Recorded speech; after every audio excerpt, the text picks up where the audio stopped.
right, welcome back to Calling the Audible. It is Iggy Magnets and special guest Manu Alarrois taking over for Mo Khan as Mo Khan in Quebec. Mo in the end of the Quebecois. Really, doing some other work, but Manu, welcome to episode 9 of Calling the. Thank you, Iggy. I'm glad to be here and do a full show with you, like we did in the fall. It's gonna be fun today. There you go. Exactly. That's it. We're reliving the Fall Cup experience here. Yes. Uh, that's it. We're gonna have a full division coverage of all of the divisions here in FPF winter season. Manu and I going the full 2.5 hours. We'll try and make it two. We'll see how unhinged this episode goes. But first, as we always do, just some news and notes to cover around the league here. Of course, the playoff schedule has been released. That's been released now for 2 or 3 weeks. So definitely take a look at that. Those the final times, especially the date and times are all set, so plan accordingly for sure. Again, a revision from last week, where we mentioned that the games that were canceled and moved around, those have now all been fitted into their new dates. So again, if you are a team that was affected by the scheduling mishaps, check your schedule. Most of the games have been scheduled on April 13th, the last Saturday of the regular season, but there were some other, I believe, Saturday the 13th. There's even Saturday the week before, which would be the 6th or 7th. That weekend, there's most of the dates and games were rescheduled then. Manu, we say it often here, but the number of games you need to be playoff eligible is 5 games. I'll put 10, but it's 5 games, guys.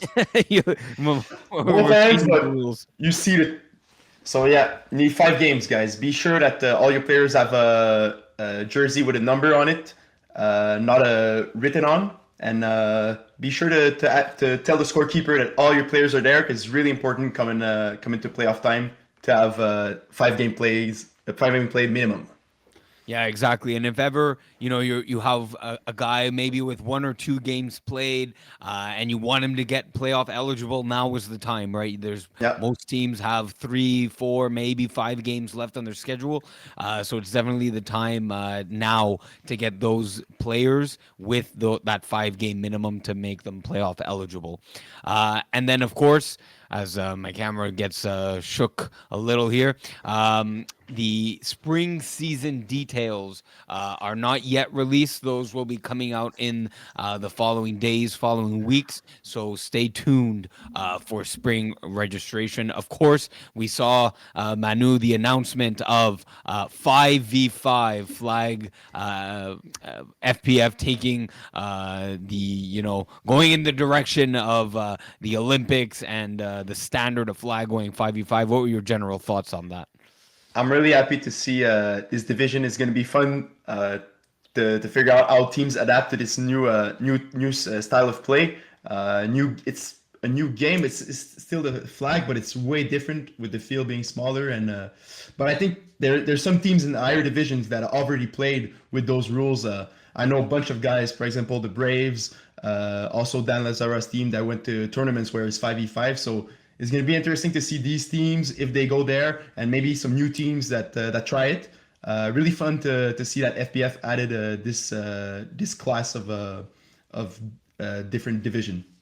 Yeah, for sure, and that's the thing, right? You say division, but it's actually divisions. There'll actually be Yes. three divisions: intermediate, expert, intermediate, and beginner, or something Yep. like that. I don't think Rob wanted to use the word beginner, but whatever. Three Yep. separate divisions to categorize. Again, one of the things with FPF, right, is trying to get parity, making sure that there's as little blowouts as possible. Of course, they do happen, especially in the lower divisions, Division 6. But the name of the game is to try and make the cap, the best use of the cap, to try and get very even matchups across the board. All right, Manu, we're going to start today's episode with the women's division. We'll start with women's one. I was taking a look at the race for receiver of the year Yeah. in women's one, and it's starting to heat up. Who's your front runner right now? There Emily Carrier, clearly the leader with yards right now Yep. with 452. But Emma Racine leading in touchdowns, the receptions. Again, there's Sarah Comier, even of Emily Carrier of Sub Zero, maybe going to take some target shares out of Emily Carrier's hands. So, how do you see this shaping out? And who's the front runner right now? It's a great point you make because in Sub Zero they have two receivers that are in the top four of Yeah. the leading receivers in touchdowns. It's really impressing how Sarah Parker can have two of the top receivers. But it's tough to go against Emma Racine with 14.8 yards per reception, 10 TDs. She's a machine. She's leading Les Bleus to a great season, and she's probably the biggest impact. I always like to see what the impact the player has on her team. And Emily Caillé and Sarah Comey both have the impact, but Emma Racine is really making a statement. And for now, she's my pick.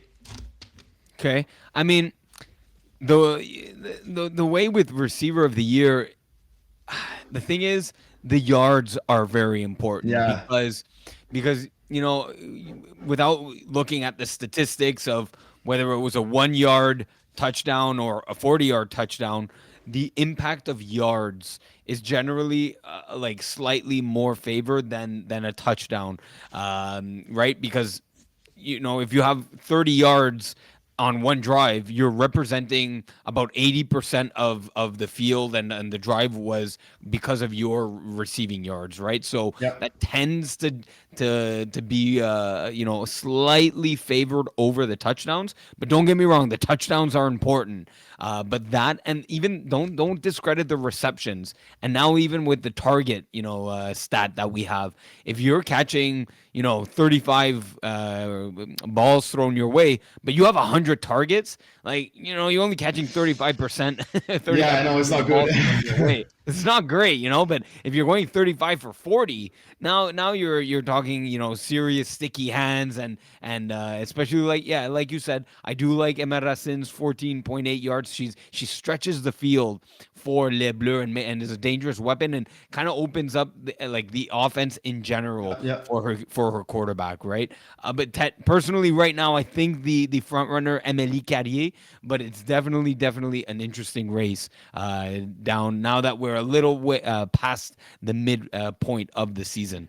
Let me bring you an interesting stat for you, Iggy. Yeah, let's Uh, give it to me. What is it? Sarah Cormier from Sub Zero also has 8 1 point converts. So do we add this in the discussion? I think we I, do. It's I huge, man. yeah, I love this point. I think it's definitely if it's close, I think you go to the converts page Okay. and then you take a look, right? You take a look, but that is far and away the leader in extra points, right? Yeah. And if you take a look at the extra point two, there's only Alexandre Fournier of Bleu Pou who Yeah. has an extra point two convert. So really, you only have to narrow it down to the 1 point converts. Yep. And yeah, like you're right. Sarah Cormier, far and away the leader there. Maybe that's what gives her the edge. Right now I said Emily Carrier, you said Emma Racine, but it could be Sarah Cormier because of those extra point converts. You're absolutely right. Exactly. But really impressive to see what Sub Zero has done this far. Yeah, absolutely. Going in the direction of Vortex and taking a look at how they've performed over the last 4 weeks. They've gone on a win loss kind of rhythm here. So that would suggest that they would get the win over Bleu Pou this week. What do you think about that? Man, if they got to win a game, is this one? Bleu Pou sitting at 3-2, but they coming off a big win against Bees, putting up 40 points. So it's going to be a good game, and I think for Vortex, if they win, it's a confidence booster right away because they're going to carry that on, and hopefully stop the streak of win, lose, win, lose. Because I've been in those teams that you win a game, you lose a game. You win a game, lose a game. You can't really get into that rhythm that you need, especially going in the playoffs. You need that streak. Not supposed to win all the rest of your games because you're good. You set your season in a way that you can make the playoffs. And but I think a big win against Bleu Poudre is going to be huge for the confidence. Yeah, I think the offense is I'm not too worried about for Vortex going up against Bleu Pou. I think if they're going to get the win this weekend or in week 10, I believe we're entering week 10 already. Yeah. I think it's going to come from the defensive side of the ball, and especially if they can force a turnover on third or fourth down.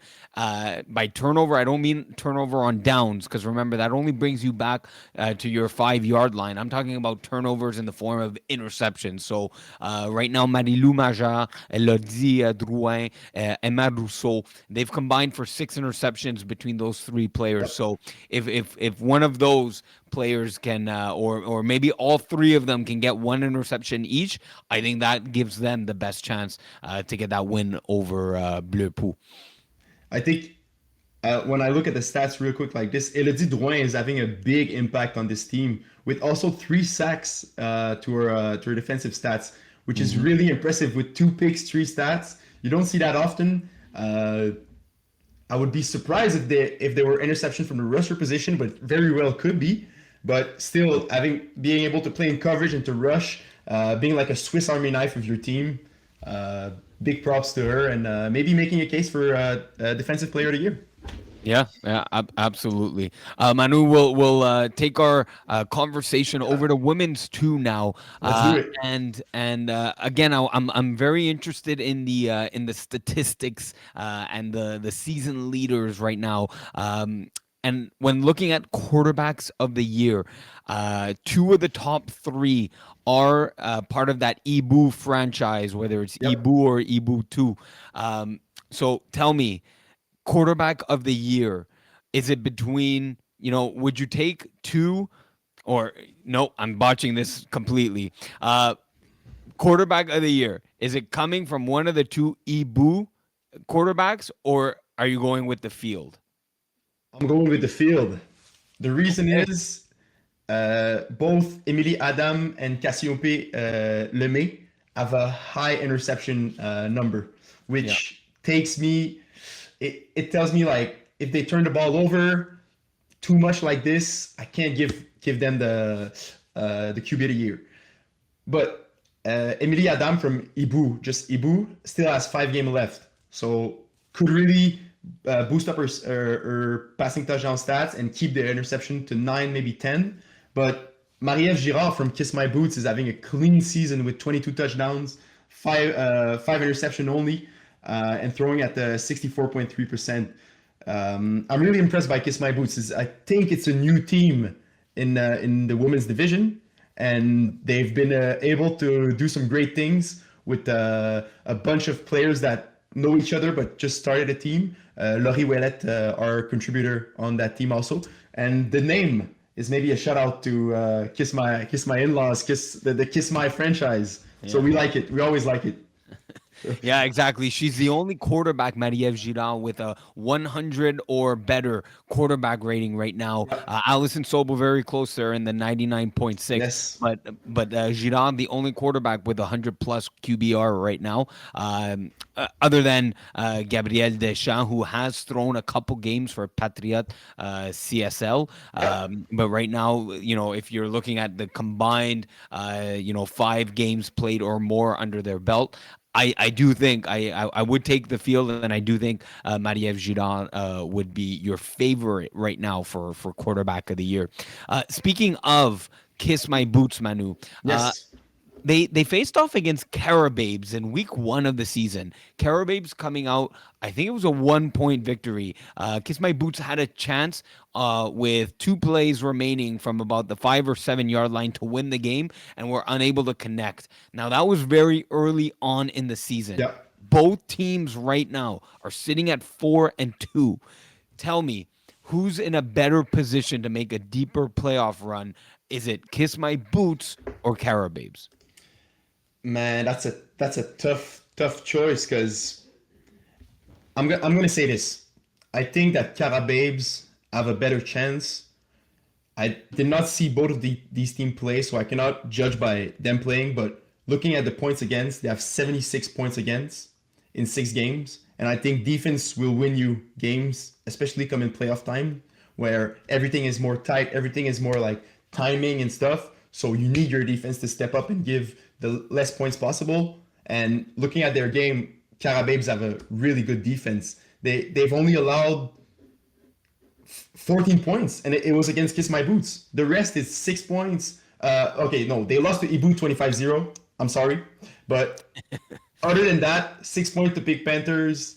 Oh, and 19 points. Okay, so, but usually games they win, they almost shut out the other teams. So that's what I meant to say. Because looking like this, I'm not. It's tough to see on the schedule, but I think that's my point. It's defense will win them the games, and they will make a farther playoff push than Kiss My Boots. So I'm gonna go the opposite side. I'll go Kiss My Boots here. I think early on in that first week, like you said, it's some players that know each other but Yeah. haven't necessarily played together as a unit on an all women's team. I think they were gelling early on, and they've now hit a point where they're looking a lot stronger and a lot more chemistry on offense. And you speak to the Carababes defense. If you take a look at Kiss Yeah. My Boots, I them just too, 76 points allowed, right? And man. that offense is producing 40 more points over the same number of games. So right now, while Carababes may have been the better team to open the season, I think right now Kiss My Boots is the better team. Especially coming after a big win over Dream Killers, 37-0. Man, that's a statement win for the whole division. They're just telling we're here to win, and we're to go all the way and to the roadshow. That's what they want. Yeah, and they left some points on the board. That could Oh have yeah. been easily a 50 to nothing blowout. So and even then, like you said, they making a statement. Yeah. Other teams looking at that game's schedule and stats, they're going, "Oh my, this is a legitimate team here," and kiss my boots. Circle that March 24th game against Ibu 2. Yeah. It's gonna be real good game, a real good test for Kiss My Boost just before playoffs. Absolutely, Manu. Manu, we'll move over to Division Two, division you're familiar with Oh here. yes. You took a interesting look at the schedule, and right now you have Yeah. Mangoose and Cap Friendly Braves both sitting undefeated at 6-0, and we know they won't face each other. So is it crazy to think that we're gonna have two 10-0 teams in Division Two? Iggy, it's not crazy at all. I'm gonna tell you why. I think Cat Friendly Braves and Mangoose are both on a streak defensively as well as offensively. They're both playing super well, but we can't go around the Mangoose defense. This defense is just so sharp. I think it's led by Olivier Sury, Yeah. one of the best defensive players in all FPF. And they brought some Tristan Fiscasso from I think he was playing with the Besset et ses potes before, Yeah. if I'm not mistaken, the team that is not playing right now. But that's a receiver number one, two-way player number one on your team, and now they have him with them. A great snapper in Gabriel Drapeau. I like these guys, man. They're really good. They're really sharp, and when they come out with an intensity that you don't see often. Like Mangoose, they play for real, and you better come prepared because they're gonna blow you out. They're gonna blow you out if you're not ready. It happened to me with Run It Once in fall, and I'm glad I'm not playing them this season. So it won't have to happen again. Maybe in the playoffs, hopefully not. But yeah, Mangoose, and also to touch a bit on Cap Friendly Braves. It's a team with one of the best quarterbacks, and we know it's Cap Friendly, but looking at the roster, man, they still got Will Trottier. They got what's Vero, Mike Chris Verreau, Pierson. Mike Persin, and I don't remember. Oh, you're thinking of Will Paquette. Exactly. Will Pocket, a tall, lanky receiver, can make plays all over the field. And this team is just good, man. You know what you get with Braves. So I That's really good stuff. think Yeah. I really think they both can go 10-0. So, I was taking a look at Mangoose's schedule. I saw. So you think they'll come victorious over Silent Ticklers then? Yes. And then looking here for cap friendly Braves, even though skills Bs are near the bottom of the standings, not absolutely at the bottom, but near the bottom half of Division Two, they've given a lot of teams fits, and they've Yeah. given teams. So there's not a upset in the making. Maybe run it once, over cap friendly Braves or skills Bs. You. What are they? What are you saying here? 92% odds or better that cap friendly Braves go 10-0. If I remove the bias from me playing on Run It Once, I look at all their games and it's games that they can win. If they come out and they play to their full potential, this team is so good. Joe Mauer just runs the most efficient offense in the division, and I think, like you said, they also play silent tickers, and when they do play them, I think Joe is experienced, just be playing in higher division.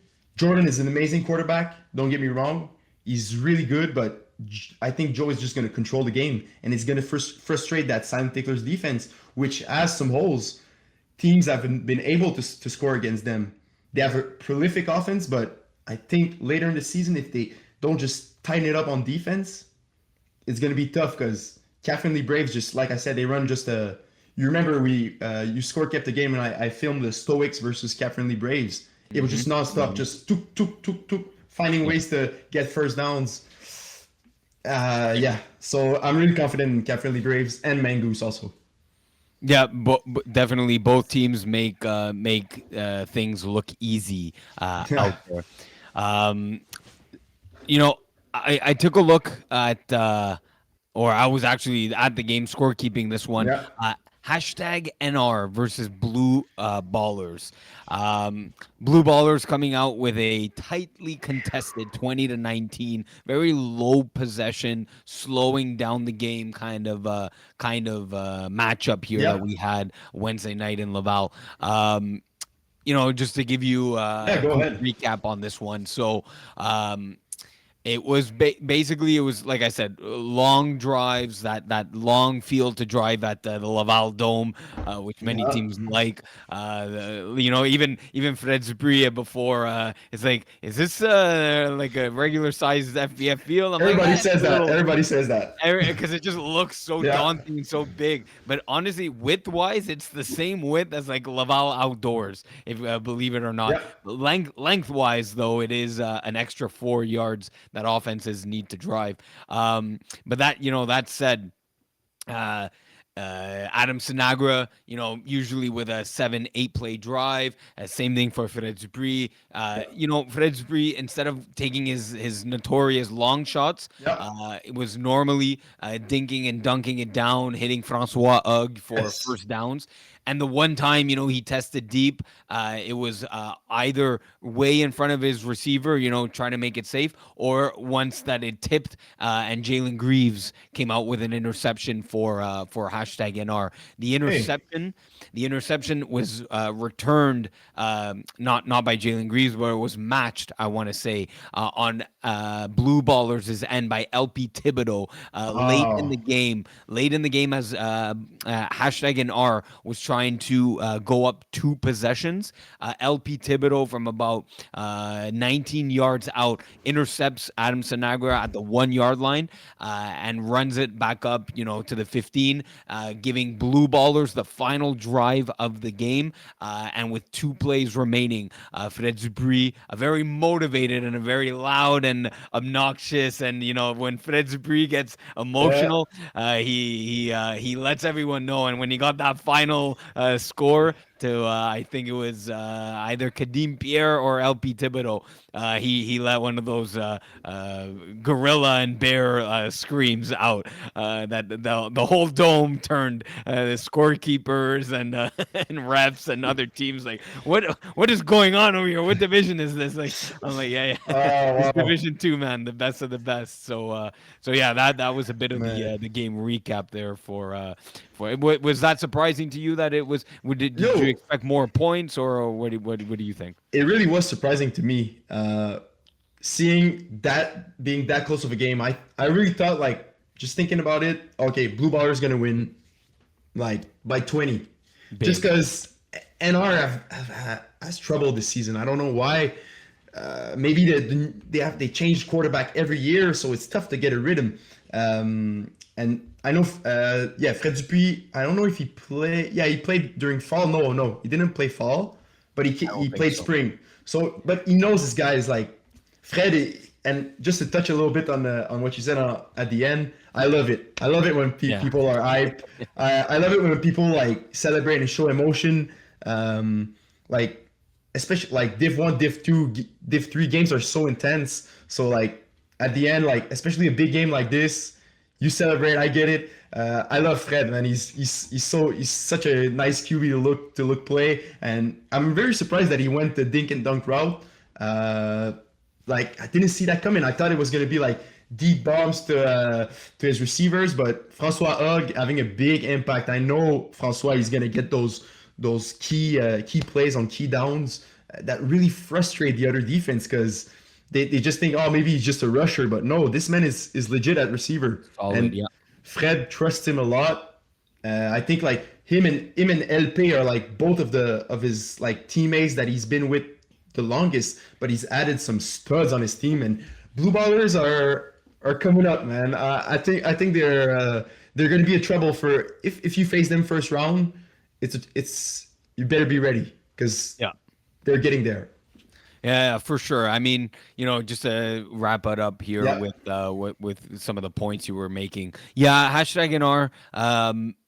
I kind of liked what they showed defensively. Like this, yeah, the other thing was this game was a little chippy and was getting a little loud out there. The for referees sure, let for let sure. let some things slide. So definitely you were hearing it from both sides. Yeah, Look, the hashtag NR defense, it's serious. It is. They make you work for every single yard, and yeah. and, and there you felt it. The Oh Ryan yeah. Perry big body, like they're coming down on you hard. They're not, they're going for the tackles. Yep. They're going all out. Yep. Whereas and the point you made about being surprised with taking the dink and dunk route, that's what NR was giving them. They were showing them quickly who was dropping deep, and a lot of his plays were just all hooks and hitting those sideline hooks that were often open, and you can see it with the target share. The ball distribution was beautiful for Fred, and Yep. ultimately that's what got them the win, 20 to 19. Big win. Big win. Yeah. So if we shift over to still in Division Two, Yep. looking at the quarterback of the year, I'm wondering if we have a leading candidate right now as we get the stats up there. You got Jordan Panetta leading the way with about 200 or 50 or so more yards than the next leading quarterback. He's your touchdown leader. Of course, he has played one extra game. He's thrown a Yep. few more interceptions than Nick Schaefer, Joe Mayer, who are very clean with 3 interceptions after 6 games. So, what stands out to you? Man, Jordan is just he's amazing this season. He trusts his receivers. I just played against him a couple days ago, and man, he just runs his offense so well. He's confident out there. I think like the step up in division from last winter, it doesn't feel like it. It doesn't feel like he's new to throwing in Div 2. Oh, He just feels like he's been there. So Jordan is definitely gonna throw in Div 1 in the near future, for sure. But Nicolas Schaefer, man, that's my pick right now. That's my leading oh, candidate. I just like I said, I really like Mangoose. I like how they play. I like also how he leads his team.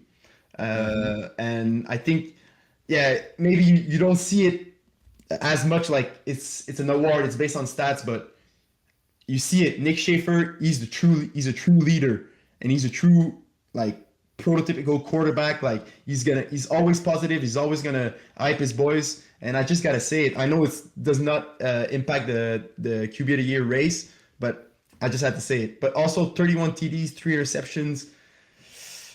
Man, it's so good. It's so clean, man. Yeah. He rarely throws pick, and if he throws a pick, maybe it's like not really an important moment. It didn't seem to affect them this season if they're 6-0. So yeah, I'll go with Nick Schaefer. Okay, interesting pick there. I was trying to break it down, how you came down to Nick Schaefer. Not that it's a bad pick or that it's crazy. Yeah. It's definitely one of the contenders there. It's just, my rationale would probably be if you have Nick Schaefer winning it, it's because Joe Meyer would win it in Division One, so he wouldn't be eligible. Yeah. And then, maybe, and then where I'm struggling to see though, and uh, not struggling, but where I could challenge it is Ben McMahon. He's completed 20 more passes in the one in the same number of games. He has 200 more passing yards, and I'm sure he has a few more rushing yards than Nick Schaefer. yes. Okay, fine. You got me on the interceptions. Protecting the ball is huge. In Yeah. once you get, Division 4 and up, protecting the football is massive. So yes, Nick Schaefer 4 less interceptions. That is greater than the one extra touchdown than Ben McMahon has thrown. But, if Nick Schaefer throws one a game the rest of the year, add four more and Ben McMahon doesn't, then you're looking at a more interesting conversation because Ben, with like I said, the more completions, Yeah. more Yeah. yards, better completion percentage. Uh, you know, look for Ben McMahon. I'm suggesting to maybe be a leading candidate come the end of the year. I love your pick, man. Ben, he deserves it. He's very good, and also, like, I say this, I'd say the same thing about him. He's positive leader, great guy, great teammate to have. But okay, just think about this for a second. Yeah. Nick Schaefer, with his defense, he may have less yards because he has smaller fields to get to. Because his Hey, defense gives him 4 and out, but it's really far thinking. But still, I gotta say it. Nick Schaefer, he's playing with the cards he's dealt. His defense is playing off the walls. So man, he's just gonna finish the drives, gonna find a ways to make it work. And yeah, he's my favorite. But if you look purely at stats, man, Jordan Pineda, 500, 1,500 yards. It's amazing, amazing. Yeah, yeah, exactly. Like as much as I'm advocating here for Ben, he does have one less game played Yeah, than yeah, Jordan Panetta. He would need to have a 300-yard passing game with like 6 TDs and no INT. So he would have to play like that perfect clean yeah. game, right? But hey, if maybe he can get 7 or 8 or even that elusive 9 touchdown game, very hard to do in Division 2. But yeah, look, Jordan Panetta is probably the clear-cut favorite right now.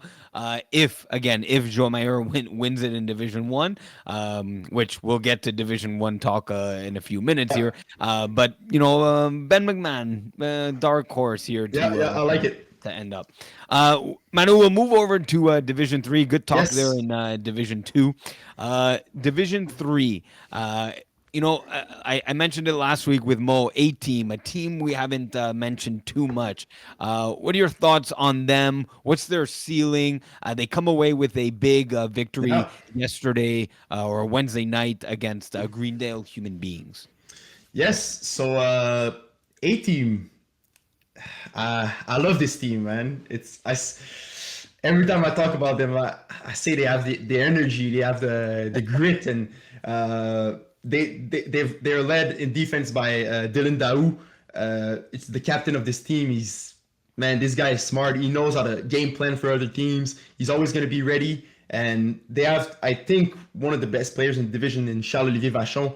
You guys talked about him last week on the podcast, and I gotta mention him again. This guy Yeah. is all over the field. You want him rusher, he's gonna get some sacks. You want him in coverage on defense, shutting down the opposing team best receiver, he's gonna do it. So man, I love A Team. And looking at their next games, it's all big games. Brotherhood, Males Angels. Yeah, it's depends who shows up. Easy W, wide open bar. Okay, that they win this game, but backyard bully. So it's gonna be some good tests. I think their ceiling, it's Final Four, man. Like, think they, Really? yeah, man, they're really good. Their defense is good. Yep. It's just Dave Daou, the quarterback, just get in your rhythm, play your game, and trust your guys, man. You have ballers all across the field. Ashton Thibault, former Div A receiver of the year, also Mhm. making a big statement this season to also maybe be receiver of the year in Div 3. Just amazing players on this team, and I'm yeah, I'm a bit pissed because we tied them, but other than that, we're good. We're good. So how did they fare in their last 5 games? You mentioned. We'll go through it. Yeah, let's Brotherhood, win go. or loss. Win, Mel's Angels, win or loss. win. Okay, so they're rattling off their Yeah, 3 wins in a row. Then against EZW, one of the better teams, one of the leading contenders in Division Three. it's gonna be a very very close game, and you better put Charles Olivier on Jeremy White Yeah, because that's the yeah, matchup. yeah. And man, It's I think played in ECW. the Laval Dome, so very long field, looks wider. Who has the ECW advantage? comes away with it for Yeah. this game. I think Okay, wide open bar. A team is gonna win. And then closing out the season, an interesting team we'll get to in a Yeah. second. Backyard Bullies. A team is gonna win too. So I think they finish their five last straight games 4-1. 4-1. That would be Yeah. strong going in. That would give them a 7-2-1 record, which may not be good enough for the division win because that would be the loss against EZW. Yeah. I believe they're in the same division, but definitely one of the better records Yeah, in for sure. Division Three. You mentioned that them potentially being and their ceiling being a top four Yeah. team, Final Four. Let's talk about our predictions here. Let's do Who it. do we see? Who do we see? Being the Final Four in Division Three. You go ahead first. I want to know Yeah. yours. Yeah, yeah. Okay. All right. So I'm gonna put, having played them this past week, this team is serious. Lightweight is good luck stopping this offense. When Yeah. they are firing on all cylinders, and it is a train that you cannot stop. Mm. Simon Dagenet throwing his first interception, so he's got that now out of the way. Lightweight going to be a top four team. Okay, I think okay. I think Easy W, the way Yeah. Jeremy White's patience and his just he's so seamless. The offense just comes, the points come oozing out when you think EZW. They had a slight glitch in their regular season, but you'd rather that at the midway point than all the way in your playoff run. So EZW makes it to the top four. Um, I think Sharks is a team that's picking it up Ooh. right now. They haven't been tested too much just yet. But Corey Wolowski is another one of those streaky quarterbacks. When he gets hot, he gets very hot, and he took his team all the way to the Division C championship and won that. So Sharks, I think, is another team to watch out for. Okay, okay. And then I'm gonna exclude my team for now, Of and course. I'm gonna put the Bruins, a team that Yeah. hadn't played too many games just yet. And all of a sudden, they're sitting number four right now with a 5-0 record. Shiny. I think they're the only team that remains. Yep, they're the only Yeah. team in Division Three that's undefeated. I think what Chris Vero's been doing is has been exceptional so far. I think he was the only question mark on the team, and he's been answering every question and every doubt that anyone may have had for a Division Three team. And Yeah. he has the weapons around him to do some damage. Rocco Cristiano, Dab Champagne, and if I'm listing Gab Wiseman as your number three, this team is serious for sure. Yep. That's Okay. my top four. Yeah. So EZW, lightweight, Sharks, and Bruins. Bruins. Okay, Yeah, yeah, I like it. So we're taking off our teams from the list because yeah. of Yeah, yeah. course we're making the finals, of Of course. course. But yeah, Diamond Bougie versus Kiss My In-Laws. Let's again go. and again. But yeah, okay. So I agree with you on two of the four teams. Okay, okay. But one you can't pick because it's your team. But okay, let's start with this. Kiss My In-Law is gonna be in the final four. You guys like, yeah, you lose a game, but you're like the Braves of Div 3. Just show up regular season, you'll turn it up in the playoffs. Second team I have, lightweight. Just amazing. Simon Dagenet has a way to run his offense that is so efficient, and winning over you guys is also a big statement. Like, you win against the favorite, if you will, my favorite, you become the favorite now. So lightweight. Then I got Bruins also Yeah. making the final four. It's gonna be big, big, big for Chris Vero to see like his playoff run. Will he have the stress maybe or no? I think he'll be good to reach the final four. And my last team. This is the one Oh, oh, I'm a little bit, but I said A team was the final four was their ceiling, yeah. so I'll go with A team also. A team Mm. beating bunch of teams in close games due to their defense and Dave Daou stepping up. I see A team in the final four. So A team, Bruins, lightweight, and Kiss My In-Laws are my four teams. Interesting, leaving easy W, making the final Yeah. four in tier two, kind of dominating Bye the bye. offensive side of the ball right now. Okay, interesting. I like it. Good explanation, good breakdown there of Let's go. Manu's top four. Yeah. A team that we left out right now, sitting at 5-2, backyard bullies. Manu, do we have a Yes. quarterback controversy here? I slightly brought it up the other week. I said when probably when he comes back, Sean Abrams gonna win. Backyard Bullies had gone. What was it? One, two, three, four, 5 wins in a row. Now they weren't all with Vinny Golano at quarterback, but definitely the last two, I believe, were Diamond Bougie, a win over Diamond Bougie, and then taking out Beer Belly Brigade. Going back to Sean Abram this past week against Legro Cuck, comes out with a loss. So do we have a quarterback Dang. controversy here? And okay, let's say there isn't, and Sean Abrams starts the rest of the way. But we'll start with, do they have a quarterback controversy? But who would you start in round one of the playoffs if they just go 500 the rest of the way?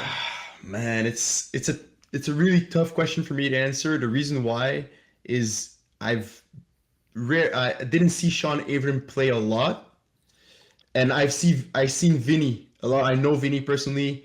I love him. He's an amazing quarterback, and losing to Grokuk, I was really, really surprised when I saw the results. I know Grokuk is a really good team, but I was thinking like, okay, Backyard's going to control the game, thinking maybe Vinny was going to be at QB. But no, they lost a nice scoring game, 44-39, Yeah. which means like they went after it. And if I go look real quick on the result of that game, just because I'm curious, did they have their rusher there? Gianni? No, he was not there. There you go, man. That's That's huge. that's big, Yeah. especially against Dom Lefort, who is one of the best mobile quarterback in the division. Yeah, that's huge. That's very, Right. very big. Yeah, I Yeah. know he didn't run. You don't see any running stats, but he's still gonna move around the pocket, find some time, and find his receiver. So yeah, surprise on that. But yeah, I think there's definitely a quarterback controversy, and personally, I will go with Vinny.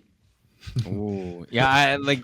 Look, it's a game against Legro Cuck that maybe could have gone either way. Yeah. It's a one possession game, 5 points. But depending on how the rest of the regular season goes, I think round one, when push comes to shove, and everyone's paid to play the regular season, I think you got to go with your best Yeah, roster, and perhaps their best rosters with Vinny at quarterback. So from a lot of sources I've been hearing, yeah, including Simon Dagenet, he thinks that Vinny's a Division 2 quarterback. he is, man. Here in Division 3, and that's it. Guys like you and some of the discussions I've had with other Yeah, people, they tend to agree that Vinny easily be playing Division 2 right now. So definitely interesting to see what the backyard bullies do once the playoffs start. yeah. Manu, we'll move over to Yes. the co-ed Go world ahead. here. Let's do it. We'll go over to start with co-ed 1. Okay. Um, and you asked this question here. Spotlighting and taking a look at the female players. Yeah. Which ones have the biggest impact on their team? And then kind of a double-sided question: who's most likely to win Female Player of the Year? We'll start with female players having the biggest impact on their team, though. I think Frédéric Daou from Easy Fun is having the Mhm. biggest impact on her team. Okay. She's making plays all over the field. Like every time I see an Easy Fun game, I look, she's making a great catch in the back of the end zone. She's I think this girl is one of the best players in co-ed, male or female. So I think she has the biggest impact and is helping this Easy Fun team having some big success. And so yeah, but you can't go around Émilie Carrier on zero sub. Yeah. But I do believe zero sub is a all women's team. Am I right? Yes. Okay. Yes, with if ever they're missing a few of their girls, they will have Pat Jerome come play some defense and Ahmed Boubacar play some offense. Let Pat in Div One. That's where you should stay. Okay. And it's co-ed 1. This is the Div 1 of Oh, co-ed. yeah, I agree, but I know Pat is their coach, so I respect it. But yeah, I gotta go with Frédéric Daou having the biggest impact. How about you? Yeah. Who do you think? It's and we'll talk about it in a second. Because the female players, I find again we'll get there in a second, but the core is such an interesting. The female cores, there there's so many. I think all the teams. There's no team that has a weak female core, and it's usually what distinguishes teams from being better than the average team. Yeah, But that's the thing, is that the core females, they're so good on every team. Now, if you were to look at and ask a single female player having the most impact on her team, I mean, excluding quarterbacks, because it would have to be Sarah Parker, yeah. right? But excluding quarterbacks, I think you mentioned her name, Émilie Carrier. We talked about her in Yes. Women's 1, her impact, potentially being receiver of the year there. To be a top 5, and she's even top 4 right now. TD leader in yards, she's sitting at number 3 right now. Like that's impressive when you're going up with other male players, right? Like Yeah, stand out and again, you're talking co-ed 1, you're talking Division 1 and 2 guys, Division yeah. 3 guys playing in this division. So definitely for me, Emily Carrier stand out absolutely. Do you have anyone winning female player of the year though? Is it for you? Is it one and the same? Is it Frédéric Daou? Because she's definitely one for sure. I'll give you one. Okay. Maris Paquette from Plenty of Fish. I like that a lot. Yes. Yep. That's my Two-way pick. player. Yeah, Yeah. just having a big impact on that Plenty of Fish team. Um, just being a monster on defense with Yeah. 4 picks. Yeah. That's huge. That's very, very huge. Yeah, yeah. When the female players can help you force turnovers and give your offense an extra possession, it's massive. And Maris Paquette, one of the best to do it Yeah. in co-ed 1. So I we talked about the individuals. I slid the concept of the best female core. So which team if you had to pick one, has the best female core.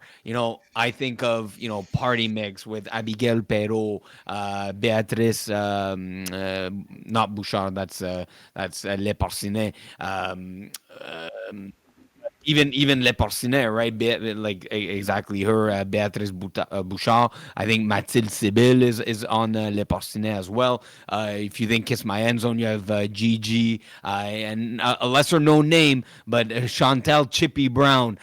She's an absolute baller as well of Kiss My End Zone. So do you have a team that has maybe the best core females on the team? Um, you see, I Even think easy I fun, easy fun, right? Easy fun has low key, and it shouldn't be low key, but there's no weak link on that team nope. female wise, and they can send. If you look at the sacks, they can send almost any of the females, and they don't often miss. Whether it's Alexa Demer Pena, or they rushed me a couple times, Florence Right. Leonard, and Frederic, even her. They are all very great pass rushers, leaving three males in the backfield to be a DB. But again, sometimes they'll switch it up. They'll Yeah. have three females in the backfield, and they're definitely watch out for Easy Fun. That could be, you know what, that is my answer for me. It is Easy Fun. Man, I gotta copycat your answer. I just see Easy Fun as having the best female core, Yeah. and it's kind of been that way since a couple of seasons ago. Like they've always have great female players. Like Yep. even when it was four men, two women, they always have standout female players. So yeah, I'll go with Easy Fun too. But they've gotten better because they Yeah, were they were good, but now they're getting very very good, and I and, know. and they're definitely as a unit. Yep. I think that, yeah, I definitely think they have the best female core in co-ed one. We took aside Sarah Parker because obviously biggest impact on a team, usually quarterback, just by definition, is that answer. But I was looking at Sarah Parker and François Delaurier, very similar quarterback stats here. Both have completed 129 passes, Yep. 1254 to 1285 in the passing yards department. Okay, Francois Delaurier, three more touchdowns, two less interceptions, both hovering around that 69-70% completion percentage. So, Manu, who ends up with more completions, touchdowns, and yards? Is it the same person for all three? Do you have one leading one category over the other? How do you break this one down? I have Sarah Parker finishing with more completions Mm-hmm. and more yards, but Mm-hmm. Francois Delaurier with more TDs. Okay. And interceptions? Interception, I have it's gonna be close, but I think Sarah Parker may have like one more, Okay. Yeah. just one. But Francois Delaurier, he takes care of the ball. He has amazing receivers, male and female around him. So I think Francois is gonna lead the charge for QB of the year. Okay. Oh, yeah. Yeah. When you look at, man, the quarterback play in Coa One's been pretty good. Like, Yeah, I just look at my stats, and I'm sitting at 109, and I'm sitting out at like outside the top five you're with an outside with a top, one bro. with like I'm not there, right? So like, so definitely the quarterback Yeah, has been male and female, right? Maud Lacasse, Sarah Parker, absolutely crushing it right now, and then you have Chris Vero, François Delaurier, and Jeremy White doing what they do. yeah. With 110 plus quarterback rating, so the quarterback of the year, definitely another interesting race in FPF's winter season. We'll move over to co-ed 2, and Yes. just like it's an interesting race in co-ed 1 for quarterback of the year, receiver of the year in co-ed 2 has gotten very very interesting. You know, who's the front runner right now? Matthew Peacock has entered into the equation here with a large number of touchdown receptions going his way for Y and Y. Is Has he entered that conversation to be a front runner right now? Thomas Chaussee hasn't played as many games, but is putting up 10 plus touchdowns here. So how do you see this wide receiver race going? Uh, it's gonna come down to two players, I think. Oh, okay. I think I Uh, know your two players. Can I, can I guess one of them is yeah, our boy Jerome Hovington here? yes, he is. And I think you're gonna go with a battle that they had last week: Jerome Hovington versus Jeremy Murphy. Good guess, but I'll go with Emerson Peterkin. Okay, yeah, I think Emerson, especially with only six incomplete passes thrown his way, yeah, that's a catching machine right there. yeah. 518 yards, man. And Jerome is playing super well also with his quarterback Brady Oanessian, who's having one of the best connections you can see out there in this division. So yeah, it's gonna come down to Emerson and Jerome, but watch out for yeah, Thomas Chaussee is gonna hurt him the less games played, but he's also a really good receiver, really smart receiver. But yeah, Jeremy Murphy could very well be in that conversation also with only seven drops. I say drops, an incomplete pass, and 412 yards. So that's big. I mean, like right now, it's so close, right? Yeah. Right. It's just because sure Emerson, 100 more yards than the next receiver over Jeremy Murphy, but only one more touchdown. He has four less than Jerome. So what do you value more, right? 100 yards or four touchdowns? That becomes kind of the main question here. And Yeah. and you said this, I think, in the women's division. That might come down to converts, right? If Ooh. you're thinking Emerson Peterkin versus Jerome, and you take a look at the converts, and I'm gonna right away click on extra points for two because we know the Brady way is going for two with Kiss My Christmas Balls and other teams. Jerome Hovington has accounted for 4 points, Yeah. whereas Emerson Peterkin, if I can find it quick enough, Emerson Just one 2 point convert. two. So right now Oh, Jerome two has the points. Yeah. yeah. So Jerome has the advantage there. Now Yeah. very interesting race. Another name that pops out that could enter the equation: Eric Le Tourneau of Kamikaze. We know he has a great connection with Gabriel Lemond, his quarterback. He's already reached 373 yards, 9 touchdowns. So maybe he heats up in the second half here even more to make a push for receiver of the year. The list honestly goes almost 10 receivers deep. You have Francois Rochelot, 300. You have Xavier Paquette, 336, 9 touchdowns. Matthew Peacock, like I said, 12 TDs, 313 yards. So, if any one of these receivers becomes the main threat on their offense, they could see a significant rise in their stock for receiver of the year. Yeah. No, definitely. It's a really interesting race in co-ed too. Yeah. If we take a look at the standings, some teams that are starting or not starting to, they've been in trouble, and they're still in trouble. I'm looking at the IG team number 2. They had a heartbreaking 46-45 loss to the very Uh, Kamikaze, so a very high scoring affair. They're now, they put up half their points of their season in one game, and still it wasn't enough to get a victory. They were chasing their first victory of the season. So how severe will that loss be for IG Team Two's race to get into the playoffs? man, it's tough, man, because now with 5 games left, they have a mountain to climb, but I think they can do it. Just like you need to be on the same page with your quarterback. Like they I don't understand why they changed to be, maybe because Jerry Bobeuf wasn't there, but man, he's only thrown 3 touchdown passes. Well, that's it. They've made a switch officially, right, to Okay, Vincent Giraud. Okay. quarterback, and he looks the part. He Yeah, definitely definitely. has the arm. Maybe lacking the play calling experience, but he can bail out his team with big runs. I saw an interception. I believe he had the interception against Kamikaze his own 1 yard line, and he Okay. took a 49-yard run all the way to the house. So the offense is definitely now clicking with Rith at quarterback. Yeah. But you take a look at the standings. They have a point already from a tie.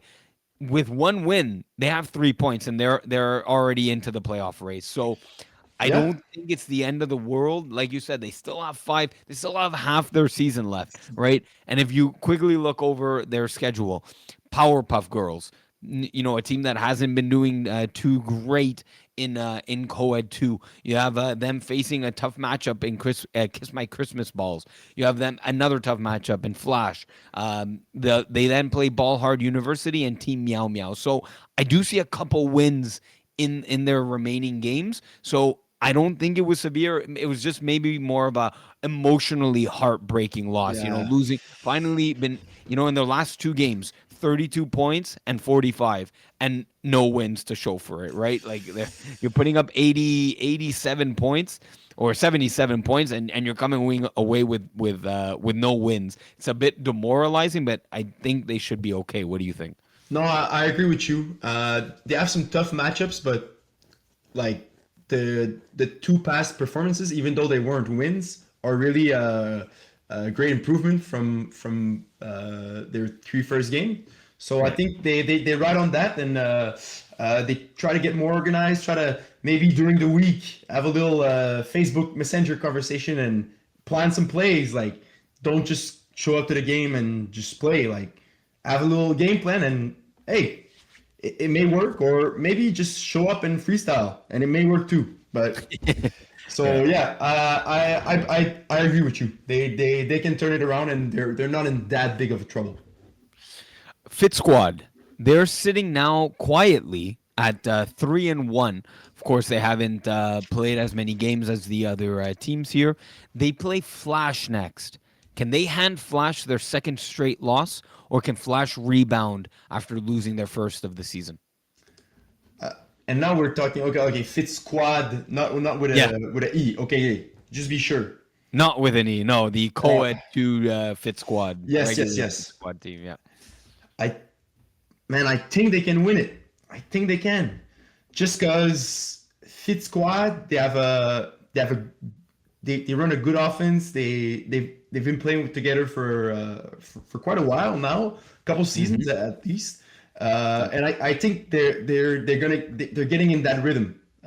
Just only played 4 games, I think, because one of the Laval games was canceled. But two, okay, so that's very, very unfortunate for them. Yeah. And the league apologize for that also, guys. Really sorry about all that, but it's all fixed now. It's a thing of the past. So I think Fit Squad is gonna beat Flash. Big win for them. Okay. Yeah. Wow. Yeah, It's definitely one to watch Monday night, 9 o'clock yeah. at Stade de Montréal. If you're saying they're gonna win, what's the number one reason why they win that game? Uh, I'm just gonna say it like this. Yep. William Brouard has a Yeah. clean game, no interceptions. Yeah. That's how they Agreed. win. I absolutely agree with you there. The team really hinges Yeah. on the quarterback play of William Brouard, and he's shown that he is capable of Yeah, he taking is. games into his own hands and coming up clutch when he needs to, and playing, like you said, that clean zero interception game. It's definitely a route that he can take down Fit Squad Yeah, over Flash. definitely. All right, we'll move over to wrap this up here in co-ed with co-ed 3. Yeah, let's do it. We were taking a look a lot of the individual players, a lot of the women in co-ed 1, co-ed 2. Camille Saint-Marie, female player of the year, locked down. Hey man, gotta give it to her, huh? She's playing very well. Let me pull up the Yeah. stats. So here, I'll help you out there. Yeah, So go Camille ahead, go ahead. Saint-Mary offensively, 22 receptions on 24 targets for Oh, only two balls that have not been completed when they're thrown her way. 278 yards, six touchdowns. The six touchdowns, seventh best in co-ed three. The 278 yards, number two overall in co-ed three. Then look at her defensive stats. She's put up 8 sacks on the season. oh, It's she's an incredible athlete out there for half and half. A big reason why they're sitting at, I believe, 5-2 right now. Is she the female player of the year in your eyes for in co-ed three? I gotta give it to her with what you said. And to be fair, I'm not that familiar with Coed 3, but Hmm. I did see them play on Saturday. Saturday night in Brossard, Yeah. and was very impressed with their playing style. Uh, that's a team that has guys with a lot of experience. Gab Weisman is on that roster. Yeah. These they're gonna make a push for that co-ed 3 title, and Camille Saint Marie is gonna be a big part of their success, especially defensively, rushing 8 sacks. That's very big. I gotta tip my hat as a rusher myself. Having 8 sacks in 7 games, man, it's really good. It's you're happy with that. You're really Oh, happy with that. yeah, absolutely. I think, you know, if Erica Magini of At Least We Tried, if she keeps her pace, only having played 3 games right now, she has 5 touchdowns, 150 yards, a couple picks already on the season. If, you know, she's a few games behind, but if she keeps at that pace, maybe she can challenge Camille for that female outstanding female player of the year. Hell, Camille Saint Marie, we're talking female player of the year. She could easily be in the conversation for receiver of the year in the entire co-ed three division. Like I said, second in yards with 274, and that target to reception ratio. That's you know, she's hitting in the 90s, 90% range. So definitely Camille Saint Marie in you know, could be one award or the other. Yeah, Definitely, definitely. you know, just keeping an eye out for her performances Yeah. here for sure. If we look at the standings in Co-ed 3, Manu, uh, Yes. we have you know, a few teams sitting at 4 wins right now. But which win team is legit? You got Bandit sitting at 4-1. Thunder Villains with our boy Terry Babelis there, 4-1, and Agiridu sitting at 4-2. Which team is legit? Uh, Thunder Villains. Let me see. Oh, okay. Yeah, it's coming Yeah, back now. coming back at. I know these guys. I know these guys. Yeah. Okay. Thunder Villain are legit for sure. Bunch of good players on that team.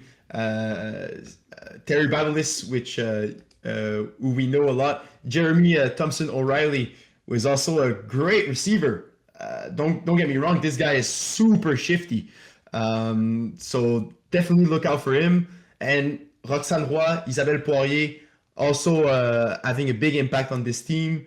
Um, yeah, I think it will be my choice just because I know them the most. But if I take some another team, I say Bandit is also a team I look for because just by looking at their team picture, I know a couple of these guys and I know they can play flag, so I'm gonna go with them.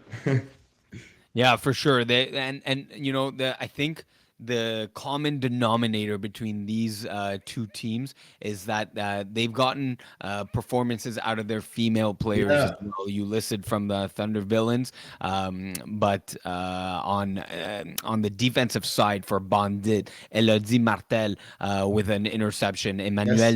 Deroche with an interception, and like I said, when your female athletes can get you an extra possession on offense, that is clutch in the co-ed divisions, and Bandit have been able to do that with their female talent. Yeah. So yeah, I'm gonna go with Bandit for me for Okay. the legit 4-1 team, and because obviously you know, well, it's not obvious. It's because I saw it. It was obvious because I saw it with my own eyes. But Xavier Parent, very calm, cool, collected in the pocket, completing 60% of his passes. Man, you would want to bump that up to 65 in the next few games. But the four interceptions, very clean. He has the ability to scramble and run when need be. But it is not his first option. He is looking to spread the ball around, and that's something that I usually like in most offenses. Yeah, yeah, I agree. So that wraps up our co-ed talk here for the evening. We'll switch over to Division Four. We'll start with Division Four A. Yes. Um, and here we take a look at some of the teams at the bottom.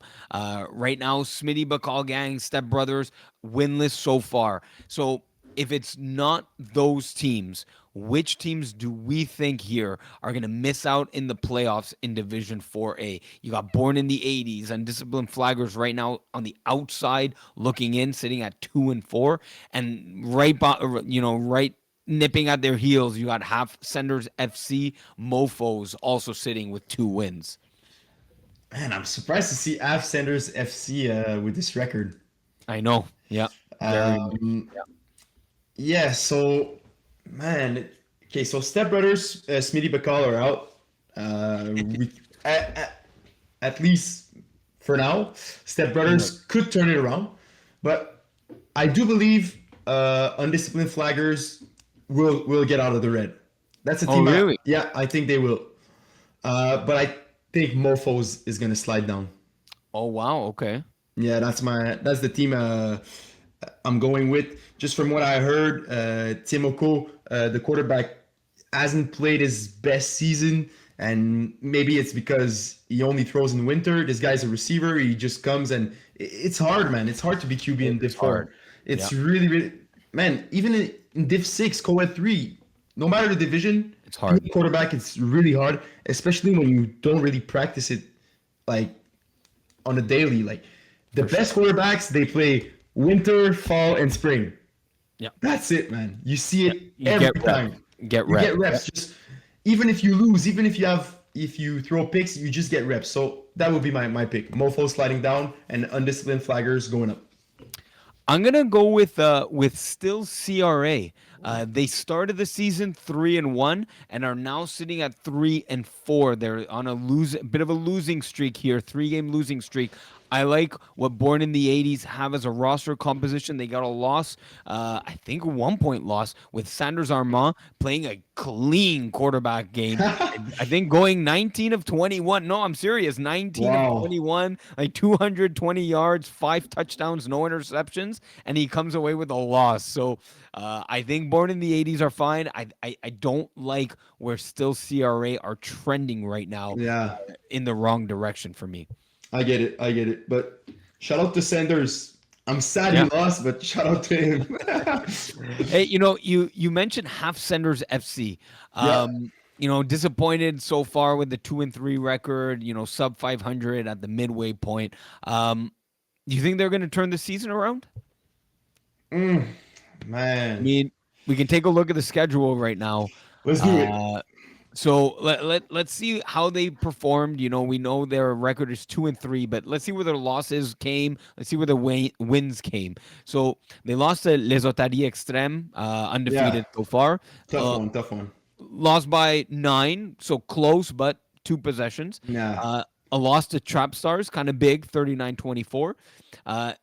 Destroyed Nomads, 46-0. Took an L to the West Island boys, winners of Tier 3. Likely had Zach Stacy there that game.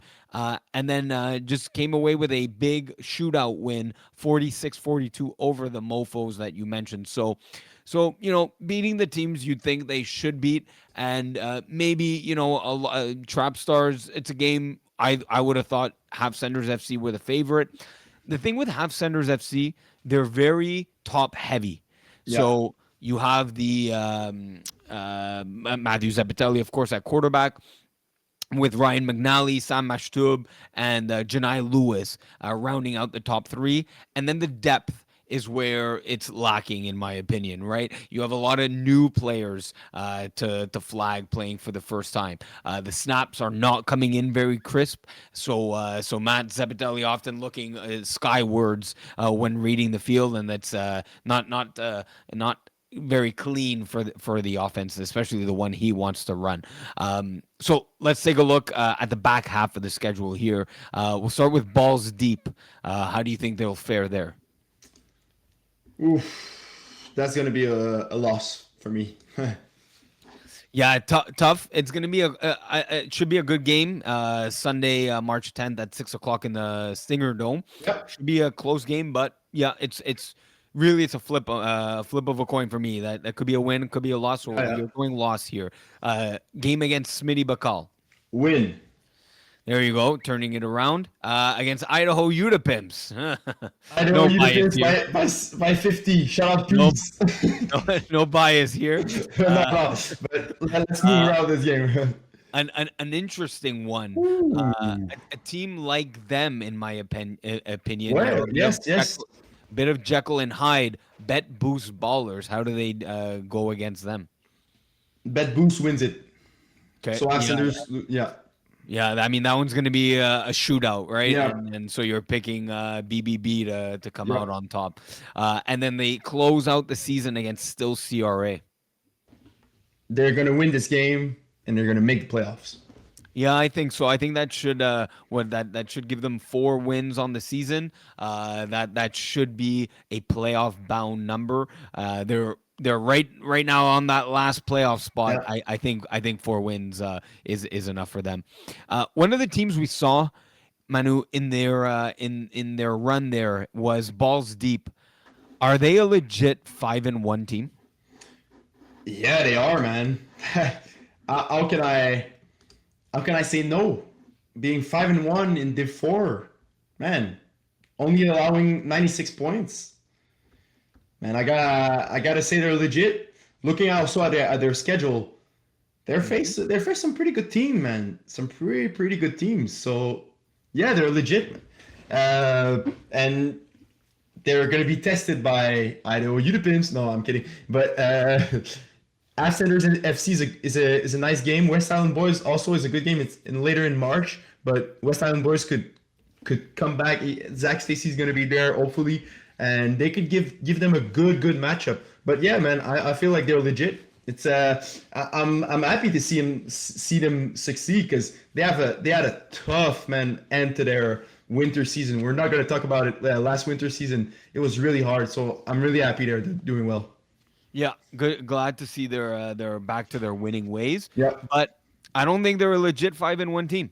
No. I disagree with you. I look at Okay. the schedule that they've had so far, and I don't see a strong opponent here. Step Brothers winless. Big Fun. Maybe they took advantage of Big Fun earlier on in the season. But a good team, but not a great team. Okay, Bet Boost Ballers. You beat a team that can put up points and you shut them down. This game, I'll give them. But Nomads, another 32-0. I think this one was even forfeited because Yeah, Nomads brought it someone was. on halfway through. It was. But okay, so I like the 1 point victory over Bet Boost Ballers, but then 1 point victory over Smitty. Like I get Smitty's is a gritty team, and they're not as bad as a 7. Like you think 0-7, and you think okay, this seems terrible, but no, Smitty is a decent group, and Yeah, yeah, for tough, sure. they're a tough out. But to only beat them by 1 point, like you if you're a legit team, you're beating this team by 13 or more points. Like this shouldn't be a 1 point victory. It should be a victory, but not by one. And I get that Smitty's is a tough out, but if you're a legit 5-1 team, you should have beat them by 13 or more points. I think the back half of the schedule, as you were saying and listing out the teams, I think this is where we truly see the answer to see if they're a legit team or not. I think to be a legit team, you would have to go 3-1, and that's saying a lot because it's a really tough. Even 2-2 would be a good record, but it doesn't make you legit. Uh, you've made some really good points, Iggy, right there. If I That's look a okay. little bit deeper, I'm like, okay, maybe my take isn't the best, but I'll stick with it. Balls Yeah. deep, y'all legit. All right, there we go. And then another team, where we had some mixed feelings about Les Montagnards. They are Yeah. now 3 wins in a row, coming out of their early season slump. So, you know, have they figured it out again? Because this is a team that has played in past winter seasons. I know you listen to the show, so you've heard me say they've gone usually 8-1-1, 8-2, Yeah. 7-3. Right now they're sitting at 3-4. Could they maybe end the season 6-4 after a bad start to the season? They won't finish 6-4, but I think they will finish 5-5. So just at 500, Okay. which is good for a team that only plays winter. Right. Yes. That's yep. It's so tough, man. Like Yes. you go against teams that have been playing spring and fall, and I've seen it. I've experienced it myself. Missing a season and coming back in winter, man. Teams are sharp, man. Yeah. You You gotta be feel it. ready. And but we're talking now, they're getting. You said they're getting back into the rhythm. A big win against Born in the '80s. Also won against. Yeah, that Atari extreme game is tough, man. It's tough for them, Yeah. but they're But to gonna. put up 33 against that defense, It's I'm good, I'm man. okay with that. I'm Yeah, okay no, with that. no. Like Otari are gonna put up points on teams. Like they're gonna put 50 burgers on Yeah. teams. But as long as it's a I want to say competitive. It's still a 17-point victory. Oh So yeah, yeah. with still a mercy rule, but you're able to move the ball and For score, sure, right? for More sure. more than 5 times. Yeah. So those are games I look at. I'm hopeful for them. So yeah, I think they can finish 5-5, get in the playoffs, and whatever, anything can happen in the playoffs. Yeah, do some damage there, win a Exactly. game, and then take some playoff magic down the line. Manu, we'll move to Division 4B. In Yes. 4B, we were just talking about Les Montagnards changing their season around. We look at 4B. We look at Mengus. Right now, sitting at 1-5. Is it that they've been a bit unlucky with their schedule? Is it a true 1-5 team? They're sitting right now at a point differential of 0. Literally No. dead even, 144 points for, points against. What do we think here? Is it talking about Mengus? Uh, See, Mangoose, it's hard, man, for them because the quarterback play hasn't been the best, but Félix Antoine Lavigne is getting there. Yeah, you're Just seeing small improvements season to season. just 11 sacks is way too much for me, and only completing 7.4 yards per pass. I'd like to see that number go a little bit up. But that being said, they have a tough schedule, man. I'm looking at this like, okay, Wolfpack they won, but Back to the Future, tough game. Scrum Dilly, Yumpus, I don't know them, so I can't really say. But Penetrators, tough game. Fort and Schlong, close game, but also a good team. And then Renard Vif, man, that's the Division Wow. D D1 Winner. D1 winners in spring. Yeah. So yeah, and then Pocket Rockets, tough game. Monkeys, I don't know them a lot. Yeah, they should get the win there. Should get the win against Monkeys. And then Team Sexy, tough Tough, too. tough, tough. Yeah. And then oh my god, This is a brutal schedule. This is really hard. it's brutal, but it's gonna form them. We talked a bit about that. Being a quarterback is hard, and it's gonna take some reps. It's gonna take some hardships. It's gonna take some season where it doesn't pan out for you, but still getting the reps. And you have Nicholas Schaefer on your team. Learn as much as you can from him because that's a quarterback that has climb up the ranks. Has started in the lower division and now is one of the best quarterbacks in Division 2.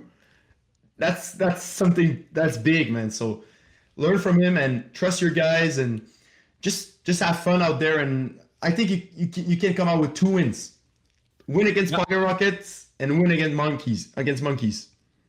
Yeah. Oh, okay. You think Yeah. that two? Okay, I thought you were 2 wins in the regular season. Even if you got 2 wins on the regular season, Okay. that that well, like if that's the case, if they get 2 total wins, right now they have one. Yep. If they get two, I think that could be enough for them to jump scrum diddly umptious because Yeah. Yeah. they'll absolutely need and but you know what? I think scrum diddly umptious also play monkeys. I was just talking with these guys yesterday.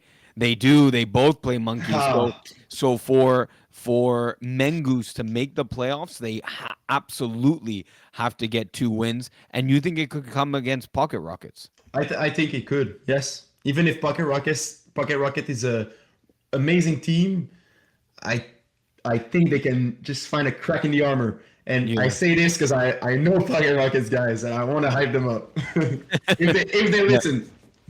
Yeah, exactly. It sounds like it might be a trap game for Pocket Rockets.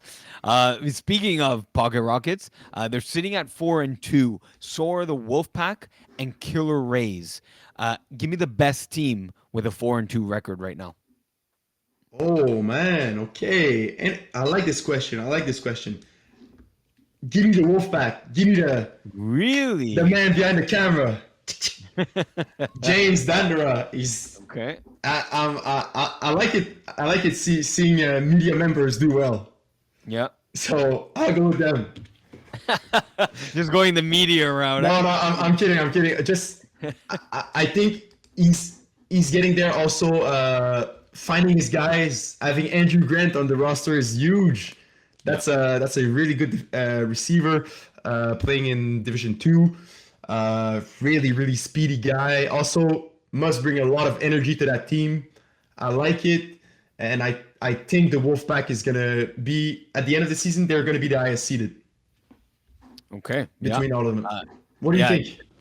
Yeah, I mean, yeah, having Andrew Grant, what is it? This is 4B. Yeah, he's probably the best player in 4B, but don't count out the some of the other guys that James Dandridge is going to have to start, getting a Yeah, little more targets and more chemistry with. definitely. Mason Fleming, Dean Fleming, these two guys, very good receivers, very Yeah. good defenders as well. Mason Fleming leading the team with 3 interceptions. I do like the pick is Nick Bekelis. Is this no? That must be one of the other Bekelis. I for me though, and Manu, it's a team we played a few times last season. For me, Yeah. it's the Killer Rays. Man, this team they've gone deep on deep playoff runs. They've won championships.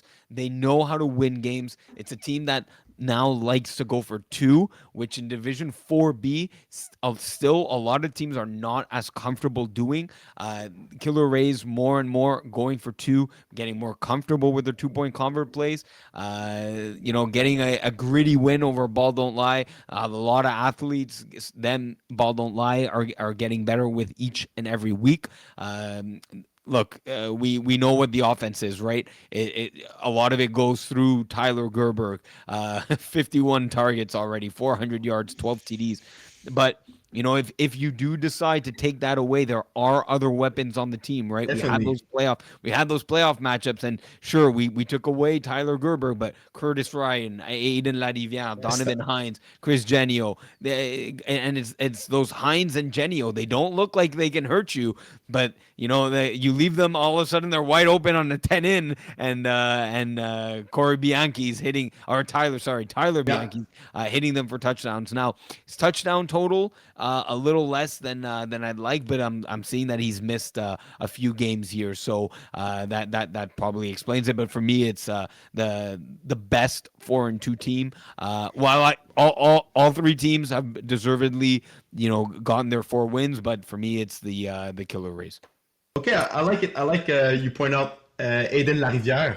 Gotta give him a shout out because we hear about Gerber, we hear about Curtis Ryan, but Aiden Lariviere, I remember playing against him. Solid, Really good solid. player. So Yeah. definitely, like if teams take out Gerber and Ryan, look for him. Yeah, absolutely. Um, Manu, taking a look at two other teams here, Yeah. Back to the Future, Team Sexy. Which team do you think it's more likely to make a long playoff run? Again, Back to the Future or Team Sexy? Ooh, man, that's a good question. Man, yo, it's all good questions. I don't know if you came up with it or you came up with it, huh? No, you came up with this. No, okay. I did a little trick. I stole a question from our Div 4 contributor, Mr. Ovington. I asked him Okay, because okay, I okay. knew he's in the division. Me myself, I'm not as hip to Div 4, and I would like to be, but I gotta be focused on that Div 3, man. That's where I'm at, you know. But okay, never mind.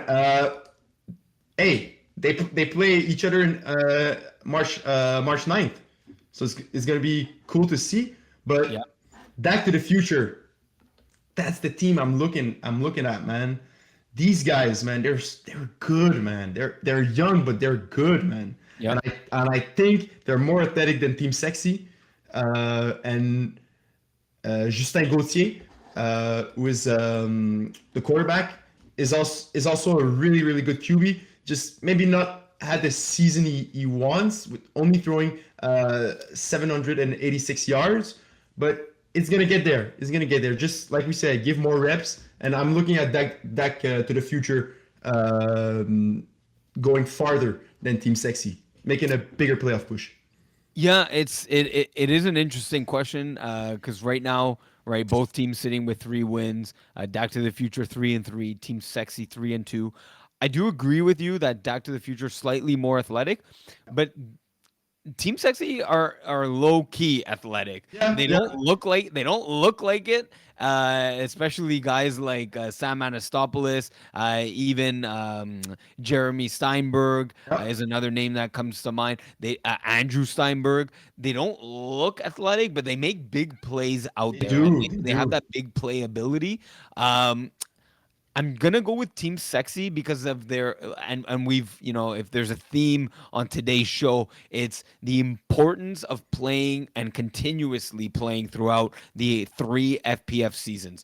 Yeah. Back to the Future, mostly a spring and Yeah. winter team, weren't Agreed. there. I don't believe for the Fall Cup.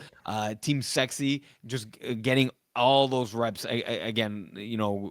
Not everyone listens to the entire show, so it might be new for Yeah, yeah. new content for some people. But the ability to just run your offense and run the same 6, 7, 8 plays and see it work against different defenses, know when to hit a certain route in a certain window, the timing for Team Sexy just looks a little more cohesive Yeah. than for Back to the Future. I haven't seen Back to the Future play in a few weeks now. I saw them earlier on in the season, and the timing just seemed half a second off for Justin Gauthier trying to release that ball.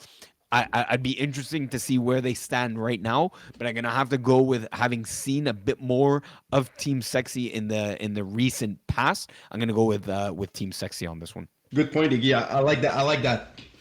I Yeah. like that. And then rounding out here, Division 4B, one of the teams we started talking at the beginning when looking at the Mengu schedule, I believe, was Fourth and Schlong. They have now won 3 in a row and have a fairly easy schedule remaining. Do we think they can win the remainder of their games? Let's look at the schedule, and I want to go through with it, but this time let's do it. Let's do it with you. So Right. I'll tell you the teams. Okay. Well, I don't see them, but tell me the teams and make your pick. Okay, so and I'll make a comment here with fourth and Schlong. Yeah. So definitely coming out of the gates a little slow, starting 0-3. Winning 3 games in a row is huge. Starting 0-3, it's the Super Bowl, and you're not as happy as you should be. And then to rattle off 3 wins is big, including games against the Penetrators, right? Tough opponent there. They And it's funny they're winning these tight games 20-18 against penetrators, 20-19 over Mengus. Yeah, And then last or Wednesday night in Laval, a big win finally, 38-14 over Scrum Diddley Umptious. Fourth and Schlong, man, the QB looks legit. And George, I believe, the yeah, Greek, the Kutsukus, yes. 24 TDs, four INTs. Not Good only man. do the stats exactly, not only do the stats look good with 1,000 yards already, he looks the part. He can throw all the different types of throws that you need to make out there. The long bomb, the intermediate, touch pass and lob, the quick strike slant. He has all the touch points for to make all the throws necessary out there to get the offense rolling. It was a game like yesterday's against Scrum Diddley that it was the floodgates were able to open, getting 6 touchdowns last night. But that's my little comment for fourth and Schlong. So it should be a team to watch out for in the back Yeah. half. The back half includes games against the Wolfpack. Again, as long as he stays away from Andrew Grant, making him useless on defense, because that's what you have to do. If you start testing Andrew Grant, you're in trouble. I think he does that early and often, stays away from Grant. I think they get the win over Wolfpack. That brings them to 4-3, 4 wins in a row. Ball don't lie. That one's tricky. It's if they played tight games like the Penetrators and Mengoose, I think it's going to be another 1 point game. I'm going to go them on the losing side of this one. It's good to get in these close games often, but some are going to go your way, some aren't. I think this one doesn't go their way. Puts an end to their 4 game win streak. Game against Monkeys, expect another 38-6 score line or more. That's a win. And then with Voodoo, man, Voodoo, I don't get. I just don't get. They're sitting at 2-5. Voodoo, after seeing the guys that they recruited at the combine, plus bringing back Pasenama and the guys, man, this team shouldn't be 2-5. Where are they going to be April 10th? I'm not sure, but I'm gonna. I have to go with from what I've seen. Fourth and Schlon takes that one, so they Yeah. they go 3-1 in their remaining games. The question was, can they win all four? The answer is no. But they still turn it around. So Yes, uh, absolutely. you see a bright future for them. I'm not worried about the offense. Maybe the defense needs to, communicate better. But with Darren, the Wrangler, McDazian on the team, he had a big game against Scrum Diddley Umptious, big bat downs, key interceptions. He's a leader for them on the defensive side of the ball. They should be able to come around and go 2, maybe 3, maybe all the way to the championship. Of course, that's everyone's hopes for sure. Manu, we have Yes. we have a few divisions to go. Hey, We'll quickly go we'll go. over. Yeah. Yeah, with we have 35 plus. The Yes. KPFL is on a bye week for the past 2 weeks, so we'll skip over them. In the Legends division, there was a game Wednesday night, Greyhawks against Team Ethnic. The last time these two teams met, Team Ethnic were only 5 players with Dave DeAndrade at quarterback. Greyhawks were able to when you're playing 6 against 5, get a relatively easy Yeah. win over them. They play last night. 13-13 tie. Aye. Aye. Greyhawks with pretty much their full roster. Team Ethnic without Benoit Lawler, without David De Andrade. So who are you more concerned about after this 13-13 tie? It has to be Team Ethnic, just because if Benoit Lawler is not reliable for their next games, it's gonna be hard, man. You need him at the quarterback. He's the one that he's the heart of Team Ethnic. Yeah. So I'm gonna go with Team Ethnic. I'm a bit more worried, if you can say, but Greyhawks, I think like they're gonna have a good end to the season. I know that they're not playing some easy teams, but yeah, I think Greyhawks are gonna have a better end of the season than Team Ethnic. So I think that's true. I think, man, they need reps with With Ben. quarterback Angelo Cala, or Aggie as they call him, with the Yeah. Greyhawks. Good quarterback. They just need to get the timing down better. Yeah. I believe he went 8 for 20. It's not great. 50% of your passes, completing them. Very, like, he knows how to play call, knows how to throw the football, and the receivers on Greyhawks are great. So I'm actually more worried about Greyhawks in this one, though, Okay. just because Team Ethnic didn't. It's exactly that, they didn't have their quarterback in either Benoit Lawler, and didn't have either quarterback or receiver David Dandrad, for them. So, and yet they still came out with a tie. I think the chemistry needs to pick up quick with Greyhawks. I think they'll end up with the better record than Team Ethnic, which is strange because I'm more worried about Greyhawks maybe in the larger Yeah, yeah, grand yeah. scheme of things. I see, I see. But but strangely, I think Greyhawks end No, up with no. a better record. I know, I get Uh, it. I get it. yeah, Records doesn't say everything, huh? exactly. Yeah. Okay, so if we also look at the standings here, pacemakers kind of walking away or taking a clear advantage in the standings right now, sitting at 5-1. Are you taking pacemakers, Manu, or the field to win it all in the Legends divisions 35 plus? I'm taking pacemakers. I'm taking Okay. Jason Rossi, the Yeah. man. He's gonna bring his team to a championship. I believe it. Just There. because Yeah. Yeah. they Go. have the most chemistry in the division. Jason Rossi is finding his groove. So and he's spraying the ball very well, man. Like they have two, three, four, five receivers with 5 touchdowns and more. Oh yeah. How do you stop this That's- offense like this? Everybody can score. Yeah. So man, I gotta go with them. Jason Rossi is playing a clean. He's having a clean season, only throwing 4 interceptions, being sacked 4 times, which are both pretty low. Man, I'm impressed with pacemakers, and I think I'm taking them to win Yeah. this KTFL division.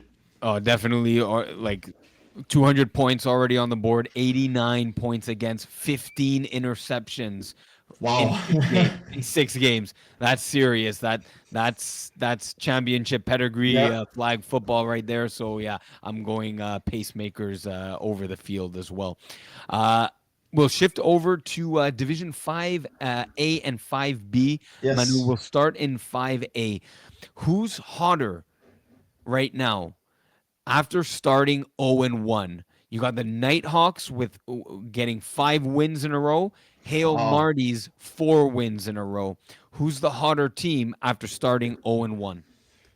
Um, I'll say just a pure guess because I don't really know both of these teams, but I know that Zach has been talking a lot about Ale Marty's, and he's having a lot of confidence in that team. So I trust Zach, but I also see this Nighthawks team, and I'm getting some good vibes. Winning a big game, 34-6 against Vultures, and that's really impressive. And like you said, losing your first game and then going on a 5 win streak, winning streak, is impressive. Like you say, okay, we forget about that first game and just go win these games. And big win against Rude Boys, big win against Thunder Buddies, shutting down Pasteur Rabiat. That's like, just by looking at their schedule, I'm taking Nighthawks. Yeah, that's it, right? It's not just 5 wins in a row. These are clearly dominated above and beyond, Yeah, pretty decent competition here, it right? is. They're not beating, the lower end teams, and they have a few games coming up, like against Strapaholics, another 5-1 team like them. So that's going to be definitely a showdown in week 12, March 24th. That Division 5A is going to be eyes on, Yeah, full for eyes sure. on this game. I think you're right. I think Nighthawks, the way they're winning right now is impressive. With whether it's Fabrice Rabiot right now, not putting up as many TDs as you like, but it's the defense really leading the way. 74 points against. Two players with 5 interceptions in Marc-Antoine Martin, Stefano De Sera, and then you have Yvan Solomon with 3 interceptions, Fabrice Rabiot 2. Total, what's this? Like the total must be over 20, and we're at the 6 game mark. Ridiculous. 10, 13, 15, 17. They're at 19, so just under, right? Just one more. And then Edison Gebeve, 10 sacks. Vladimir Pirus, 5 sacks. So 15 sacks, 19 interceptions. They're putting up Madden type numbers on defense here. So I'm going Nighthawks as well. No, yeah, definitely. Defense wins championship. Yeah. Quarterback of the year here in Division 5A. The race, like we were suggesting in all these divisions, is getting tighter and tighter right now. Right now, you have Jason Reyes, George Spano, very similar numbers with the touchdowns, 25-5. So putting up a 5-1 TD to INT ratio. I love seeing that. Who has the edge for quarterback of the year between these two? Ooh, man. Let me check just a second. Notorious CIG. Yeah. Okay. Yeah. I like this team. I'm gonna go with Jason Reyes. Just because I know him more, and I played against him. Yeah. He's smart, man, and he utilizes his receiver very well.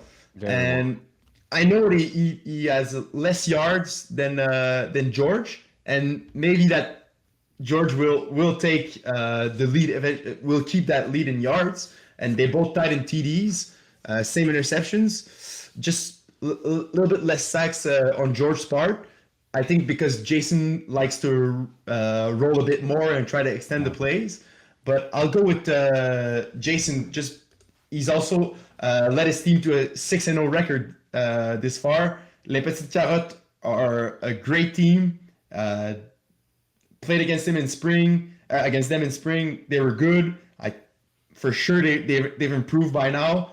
And so I'll go with him. I'll go with Jason. Yeah, and he also has 150 more rushing yards than George Spano, so the yards are somewhat comparable in terms of Okay, yeah, I see.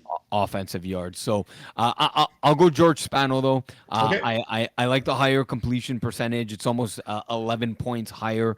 I like when quarterbacks are completing 30, what is that? 25 plus 19. So like 45, 44 more passes, right? That's really letting your receivers do the work. It's almost 14 points higher on the quarterback rating, QBR. So I over time, I think George Spano is going to have the more passing touchdowns.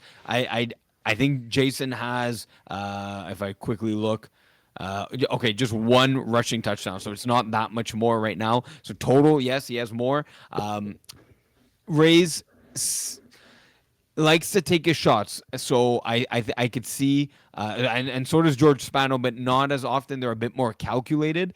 George Spano is starting to learn to just drive the field, short, 5-7 yards at a time can absolutely win you games. So what I'm trying to say is less prone to interception. So I just think Spano will have higher completion percentage, higher QBR, and end up with maybe 1 or 2 less interceptions. And like we talked about, when you protect the football, especially in flag, and give less possessions to your other team, that means more for you, more touchdowns, less interceptions. George Spano, quarterback of the year for me. I see. I like it. We'll check back in a couple of weeks, see who was right. Exactly. Manu, parlay tilters. You may not know them by that name. This is the Glory Boys of past seasons. Going under a different name. What's happened with parlay tilters? This is still 5B, huh? We're in 5B right now. Okay, Yeah. Sorry, we've moved over to 5B. Okay. Yeah. Parlay tilters. Okay.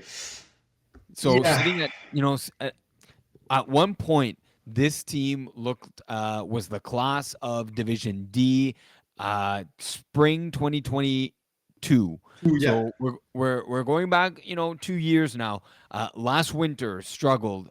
I don't believe they made playoffs. If they did, it was an early round exit. But again, maybe a 2-8, 3-7 season. Right now, sitting at 2-4. This is where the season can take its turn. Are you going to stay at 2 wins and end up 2-8, or are you going to, get a couple wins to go 4-4, get back to 500? Just what's happened with parlay tilters here? I think party tilters haven't evolved their game throughout the years, and that's what hurt them.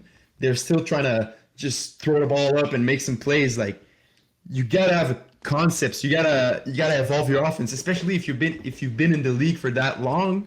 And yeah, I say that long, but it's like 2 years, Yeah. 2 years and a half. But Yeah. it's still a lot of experience for a team in Division Five. I think they have to evolve their game a little bit. Just trust the concepts. Try to be more patient with your game. 11 picks is too much, man. You Yeah. can't win games when you throw 11 picks in the season, of course. But yeah, and I'm looking at their remaining schedule. Ramfins, best jerseys in the league. No, Ramfins is going to be a tough game. Tough. Shea Benny Express, don't know that team. Oh yeah, okay, I've seen them play. Also a tough game. Sneaky, yeah. They're Sneaky sneaky play, good. yeah. They're sneaky good. And then you finish against Brewers. Yeah, probably a Should, win. Should win they there. yeah, they're the favorite there, yeah. And Threat Level Midnight also. I think it's 50-50. So it's gonna be up in the air when they're playing them. Yeah, so not yeah, I agree. Not the easiest of schedules. They could come away with 2, maybe 3 wins. Yeah. That would be the best case scenario for them. Yeah, it's a team, and again, they don't play every season. I don't believe they participate in Fall Cup. No. So you're seeing that hurt. You're seeing also it's not their full roster. They bought a few new guys. It's most of the same players, with a few new guys added. So that takes away from understanding the game. We know how it is to teach new guys the game. Yeah. It takes away even from the guys that do know. You start to try and cover areas of the field that are not your responsibility, and then that's where holes open up, and et cetera, et cetera. So that could be the product of what's happening right now with parlay tilters. But yeah, they need to make sure that their play designs are just more crisp. Yeah. Like you said, this is not Division 6 anymore. This isn't where you can just throw a jump ball and beat less athletic teams, right? Oh, that's it. Yeah. Um, we've looked at Win Diesel a lot this season, almost anointing them the number one and undisputed number one seed here in 5B, and rightfully so, sitting at 7-0, 262 points. No one's even close. More likely to give Win Diesel trouble. In their remaining games, they've got Maccabees or Betway Bandits. Which team is more likely to give Win Diesel trouble, and which team is more likely to give Win Diesel their first loss? I'm gonna say it right now. They're not gonna lose. Win Ooh, Diesel okay. is not gonna lose a game for the rest of the Okay. season, Okay. and could very well do a la Kiss My In-Laws. Yeah. Just win all your games and all the way. They're so impressive. I can't stop to be impressed by that team. I've called their game in the Tier 4 finals, and throughout the game I was just impressed, man. They're just sharp. They're sharp for and I was talking to one of their players, and they were asking me, like, do you think we can make the move in divisions? I'm like, yeah, you should, man. Just test yourself, because right now you're having maybe too much of an easy path. I don't want to discredit all the other teams, but kind of looks easy for Will Sabag out there. Yeah. Give him some competition. Give him, like, give him some defenses that have more experience, that know how to play the game a little bit more. But to answer your question, I think Maccabees are going to be their tougher games, just Yep. based on the fact that they look, just by looking at their team picture, they look like guys that are hyped to play, and also didn't lose a game yet. Two Yep. ties though, but I think they're gonna give them some trouble, just because they're gonna match Win Diesel energy, because Win Diesel always bring that energy. That's the team that goes out there and they get some big plays. They're gonna be hyped. They're not gonna come back to the huddle like, oh, it's just whatever. No, they're hyped and they're gonna show you. Yep. And it can take a toll on other teams, and just, oh man, like you're like, oh shit, these guys just, Demoralized. yeah, that's it. And I think Maccabee's gonna match their energy, and it's gonna be a good game. Yeah, I agree with you there. I think the team more likely to give them trouble, Maccabees. I think the team more likely, and I agree with you. I think they'll go 10-0, but I think the team more likely to give them their first loss, Betway Bandits. Oh, That's a team that can put up points, and when you're going in a shootout offensive battle, I think it's one that Win Diesel can win.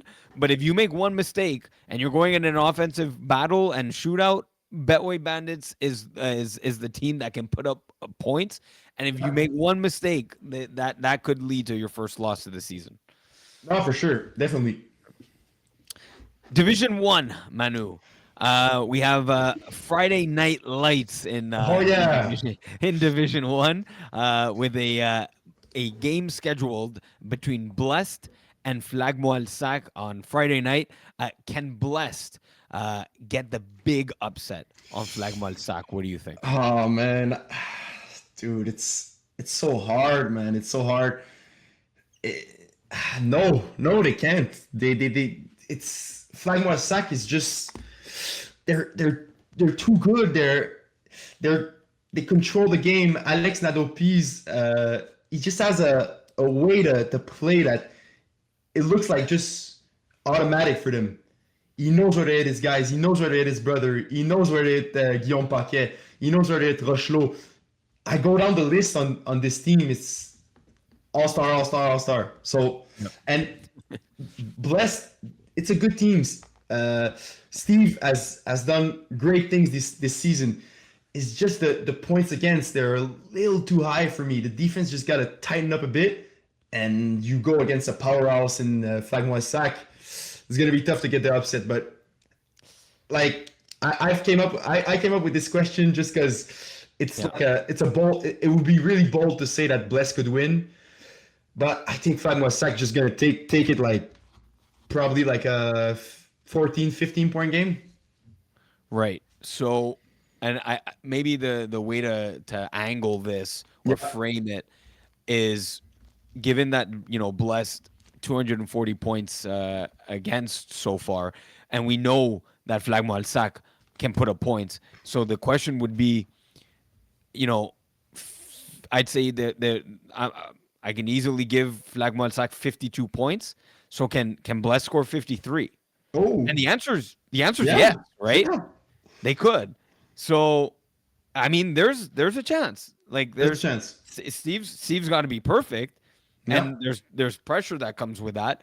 But man, if the Blessed defense can come away with one stop, one key sack that on third down that makes it 4th and 17, and Yes. makes it really hard to convert on that, maybe there's a chance. Again, I think you're right. I think the spread is probably like 4.5, 5.5. You think it's in the 13s, but you spread No. wise, Yeah, I'll yeah, go yeah. 6.5. But all it takes is one mistake, and Steve would have to play a perfect game again. But it's possible. It's It's really possible. possible. Yeah. Um, Here, looking at KGP. They didn't get the notorious win over Yeah. Braves like they usually Yes, do. yes. I was catching part of that game behind me Yeah. while I was scorekeeping a field, but they didn't have the Phil Cutler and the prolific and normal KGP offense. They had Adam Sinagra throwing for them in Division One. and the Braves came out to play like they usually do. Uh, Yeah. Now they're sitting at 2-3. KGP is.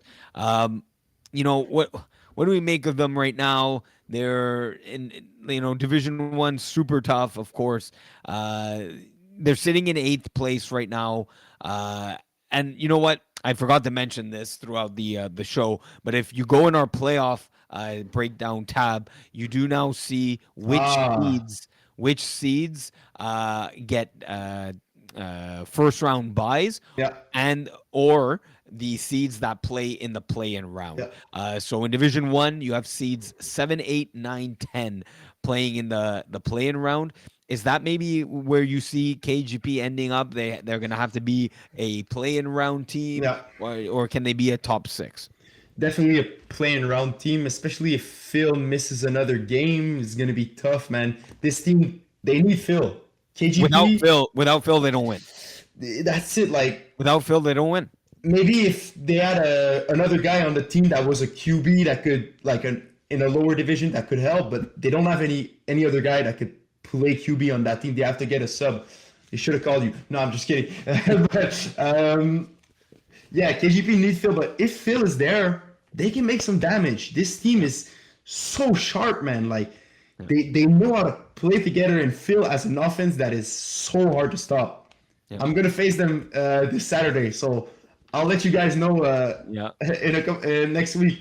But yeah, KGP, they're gonna make the playoffs. That's for sure. Only one team misses it, and we know it's probably gonna be either ATH Squad or FFN. But yeah, for playing round, if I wasn't the playing, I wouldn't want to face them because Oh Phil yeah. Cutler has got that playoff experience. Also, he knows what it takes to win a championship. Yeah, for sure. And then if I'm just looking at some of the other teams that are in playoff play-in round, Royaume, I don't want to play them. But That's another team I don't they want all to have play. 5 games. 5 games. Royaume and KGP have 5 game Yeah. played, so still got a lot of season left. Yep. Yeah. Absolutely. Manu, when we look at some of the top defenders in Division One, I'm gonna give you a list here. Yep. Which of the top defenders are you comfortable putting out against the opposing team's number one receiver? So you got Dan Mancini, Guillaume Paquette, Matt Bond, and Mendel Joseph. Man, those are all ballers. Let me go through them a little quickly. Dan Mancini, that's my boy. I play with him. He's a baller. He just last game we played against All Star. He made the play of the game. Pick 6 on Kevin Wyatt. You rarely see Kevin throw picks, and Dan just made an amazing play to bait Kevin into throwing a quick out. If I remember, and he just got it and he scored. So Dan is a I think he's maybe not the shutdown corner, but you Right. can still put him on the number one receiver. He's gonna do damage. But if I'd say Right. shutdown corner, I'll go Guillaume Paquet, 100%. What is it from? Yeah, what's it from his game that you've seen? Is there one game in particular? Is there a play Ah, or two? Or from playing against him, and also just knowing how physical he plays and how smart this guy is. If I like, for example, I play against AJ, I put him on AJ. I wanted to shut him down. That's what I do. And by AJ, I'm talking AJ Gomes for people not knowing. I think everybody knows him, but I think even your pen went go flying no, out there. bro, but yeah, Guillaume Paquet, I'll put him. Matt Bond, also a great defender, but I think more of a safety type that organized the defense. And Mendel also could put him. That's a kind of a new player to FPF. I don't know if he played a lot in the past, but we see him a lot with. He's Fred Dupuis has brought him in both of his teams, Div 1 and Div 2, and he's made a big impact in both of these divisions. So it's all great players, but if I had to say, I'll go Guillaume Paquet. How about you, Iggy? Who'd you Uh, put? I really like the way you broke that down. I'm probably have to go Guillaume Paquette as well. Yeah. But in terms, I'll phrase it this way: in terms of a one play, who do Oh I yeah. want making one play on defense to get me the ball back, then that's where I would group Dan Mancini and Mendel Joseph as those Okay. two guys that can make a play on a ball, bait like a quarterback, like you said, Yeah, yeah, yeah. like he did last weekend on Kevin Wyeth pick six. Not only do you not only not pick Kevin Wyeth, you don't pick six No, Kevin Wyeth. no, Like never. this, you don't see that. So those are two guys. Mendel Joseph, once he gets that interception, very dangerous to go for six, just as much as Dan Mancini. I like Yeah, those two for making it a late impact game pick. I like that point. I really like that. Yeah. Manu, we're gonna wrap up the show here with our last division. We'll Yes, end up with Division 6 here. six, the best. Yes, yes. Uh, and we'll look as we have done throughout the night. We'll start with the Division 6 player stats here. Yep. And we'll start with the defensive player of the year. What is more likely to happen? Are we more likely to see a DB win the defensive player of the year in either Vincent Richard, who has 8 interceptions, or James DaCosta of the Mortadels with 8 interceptions? Or are we more likely to see a rusher win defensive Uh, player of the year? You have Massimo Rosati of the Royals with 15 sacks already, or Vincent Belulo with 12. So, again, are you more likely to see a DB, either Vince Richard, James DaCosta, or a rusher, Massimo Rosati or Vincent Belulo, win defensive player of the year? I think that the easy choice would be to say Vincent Richard or James Di Costa. I also want to shout out the two Skull players, Alexandre Dumontier and Vincent Hamel, who are locking down opposing offenses, both having 6 and 5 picks. That's huge. Also, Alexandre Dumontier brought back two for six. That's really impressive. But I'll go with the. I don't know if it's you or Mo that really wants to push the rushers to win the defensive player of the year, but I want it too, man. I want a rusher to win it. I like it. I like it. 15 sacks in 6 games, 4 PDs. Wow, man. Keep doing your thing, man. Yeah. It's amazing. Yeah. So I'll put it this way for me.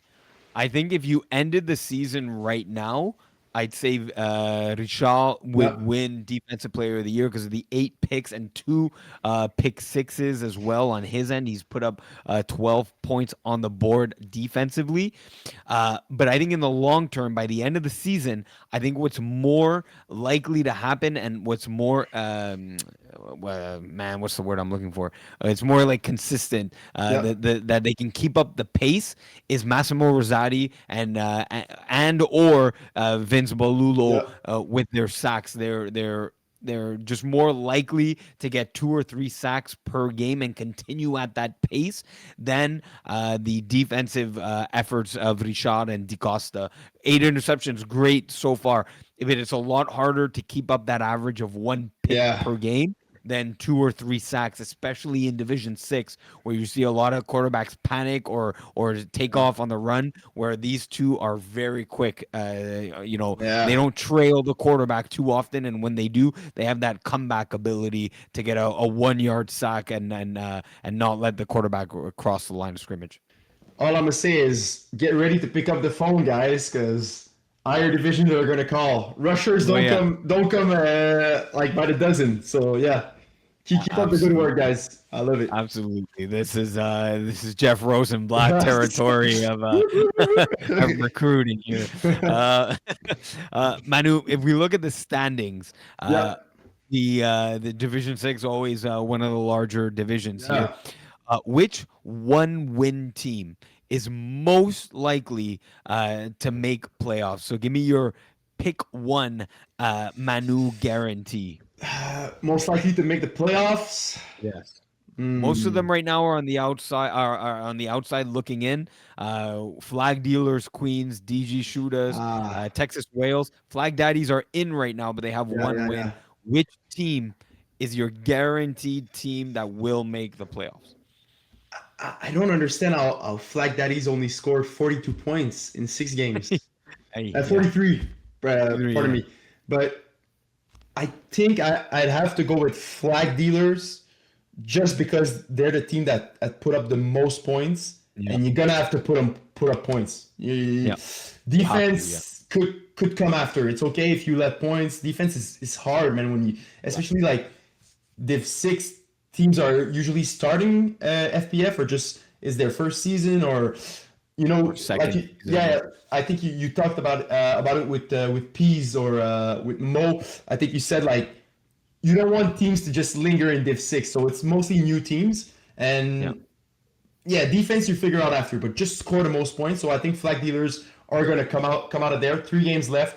I think they can win one or two and be in the green. So I'll go with flag dealers.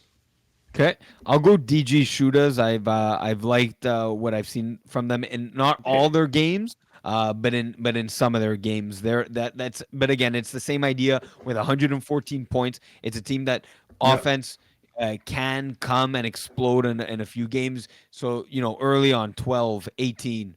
Not great, but for your first season, first games ever, understandable. By week 3, 26, and then Yep. 7 because you're playing against a team that's experienced in step bros. Then you're Yeah. putting up 30, and then 6 in their last 2 games. But again, you're playing teams that are returning in Royals and Demons, so you can clearly tell they're struggling to put up points against teams that have played before. But if they're playing newer teams like them, they're able to put Yeah. 20 points or more. And if you're able to put at least 20 points, there's a chance to win. Chances to win makes you a lock for me in playoff I positioning. like it. I like it. Uh, More likely to happen, Manu. You have Skull, who is undefeated right now, playing Le Speak Easy. So will Le Speak Easy hand Skull their Oh. first loss of the season, or will Nard Dogs get their first win of the season? Right now, sitting with 0 wins over No Fly Zone. What's more likely to happen? Ooh, man. Okay. Let's speak easy. I see you guys. I see you guys. I like it. Go out there and try to beat Skull. Ah, man, it's tough. Ah, Yeah, ah, yeah. That's ah. a. It's a. I'm asking the hard hitting questions No, here. because Skull is playing such a good brand of football. I saw him play. I think it was in Laval a couple days ago. I'm like, yo, these guys are really good for Div 6. Like Yeah, they're organized.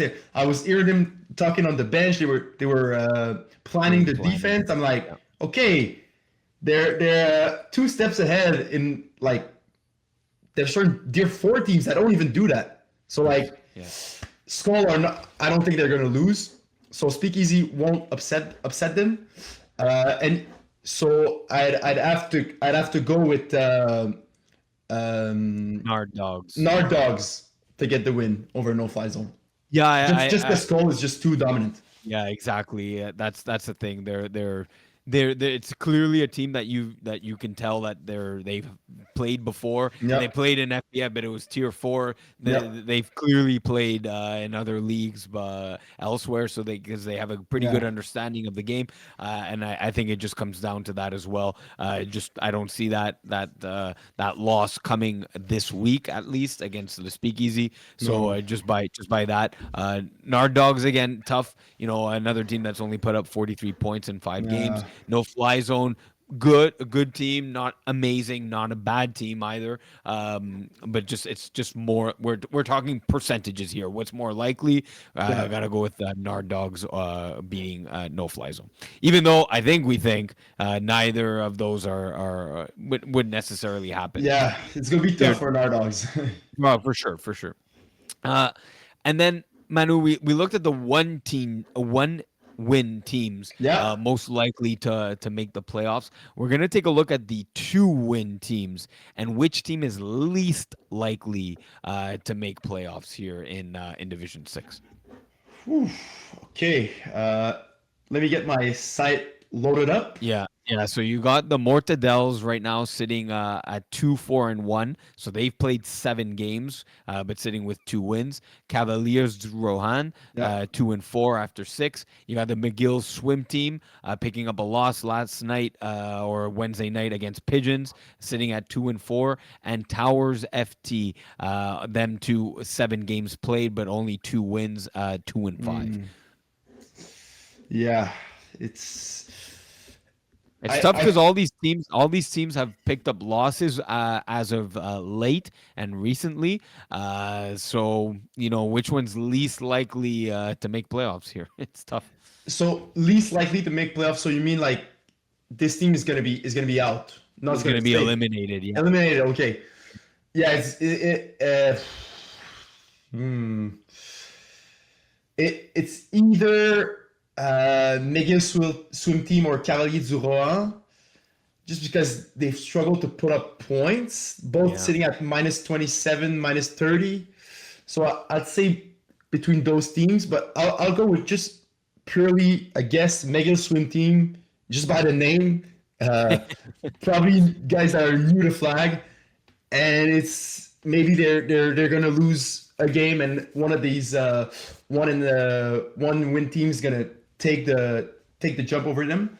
But Yeah. I'd say it's between Cavalier du Rohan and Megan Swill team. But I'm more confident in the Cavalier du Rohan, I just because uh, I think they already played. right. Yeah, yeah. I have the story on the on the McGill swim team name. So they're actually the Concordia rugby team. Rugby, okay. But when they go out and have a few beers, they call themselves the McGill swim team, so that if anything bad happens, the story is, oh, the McGill swim team did this stupid thing when they were when Oh, so wow. I like that. I really like that. so they're Hey, blaming the McGill swim team. that's why when I clicked on their team picture, I see guys with Concordia shorts. Concordia I'm like, shorts. whoa, what the hell? They're the Concordia rugby team. Okay, I see. And yeah, I've listened to the Div 6 segment, and you did say that, or Yeah, more yeah. or more say that. So yeah, makes sense now. So funny story there. For me, no, I McGill swim team. I think they're okay. They're obviously -30. It's not great. They'd obviously be wanting to do better. I believe their first season in the spring they went winless though. They do have a quarterback who has played a few seasons now, so I'm not too worried about them. For me right now, I liked what I've seen out of Towers FT from their returning team from last winter.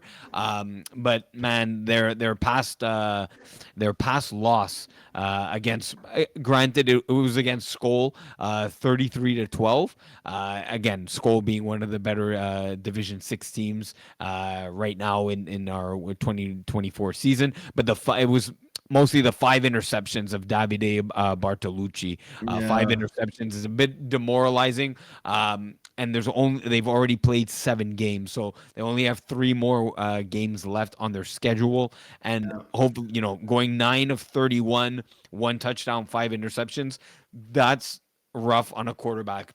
Having a bad week in my standards this past week, Yeah. Yeah. man, they don't feel good, man. Like you No. get the highs and lows of Yeah. quarterback play. The highs are high, the lows, man, you feel like you Yes. feel so bad. I'm gonna keep it clean, but you feel absolutely terrible. Everything is your body hurts more. It's just Bro. you're in a you want to quit flag. Like you're Yeah, like, am I because even good anymore? Like you start ultimately all the blame comes down to you. yeah, So exactly. like So all your teammates look at you and like you're the one that is supposed to lead us to victory. Like we can't do nothing if we don't get the ball in our hands. exactly. And I saw the game like when I saw I saw Skull play. I saw the Yeah. game against Towers FT, and yeah, quarterback just throwing it Right. up, and not like just find concepts that work, practice them, maybe go outside, go play with the boys, talk in the group chat, or when you come in the games, come a little bit early. Say, okay, we're gonna do this. We're gonna incorporate different concepts, and most importantly, go have fun, man. That's the Yeah, number one. exactly. Yeah, exactly. And you say go outside because the weather this week Yeah, you it's been crazy. it permits it. So Exactly. I'm So already outside running routes, man. there you Y'all go. missing out. Exactly. Look, Manu, that does it Yes. for calling the audible. Look, 2.5 hours. It's 9:27. We hit right on stride here. Mo, Manu, I want to thank you thank for you. joining calling the audible. It was a great time here with you. Ali Reza, Yeah, thank you very much the as well. man. I don't do that Mo sign off. I don't know magic words, please. I'll just say a thank you to Manu. Thank you, the listeners and the Yes. watchers of Calling the Audible as well, always supporting us. So everyone, thank you and good night. Good night, guys.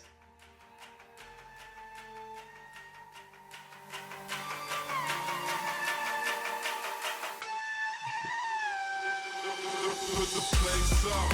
Yeah, we know what we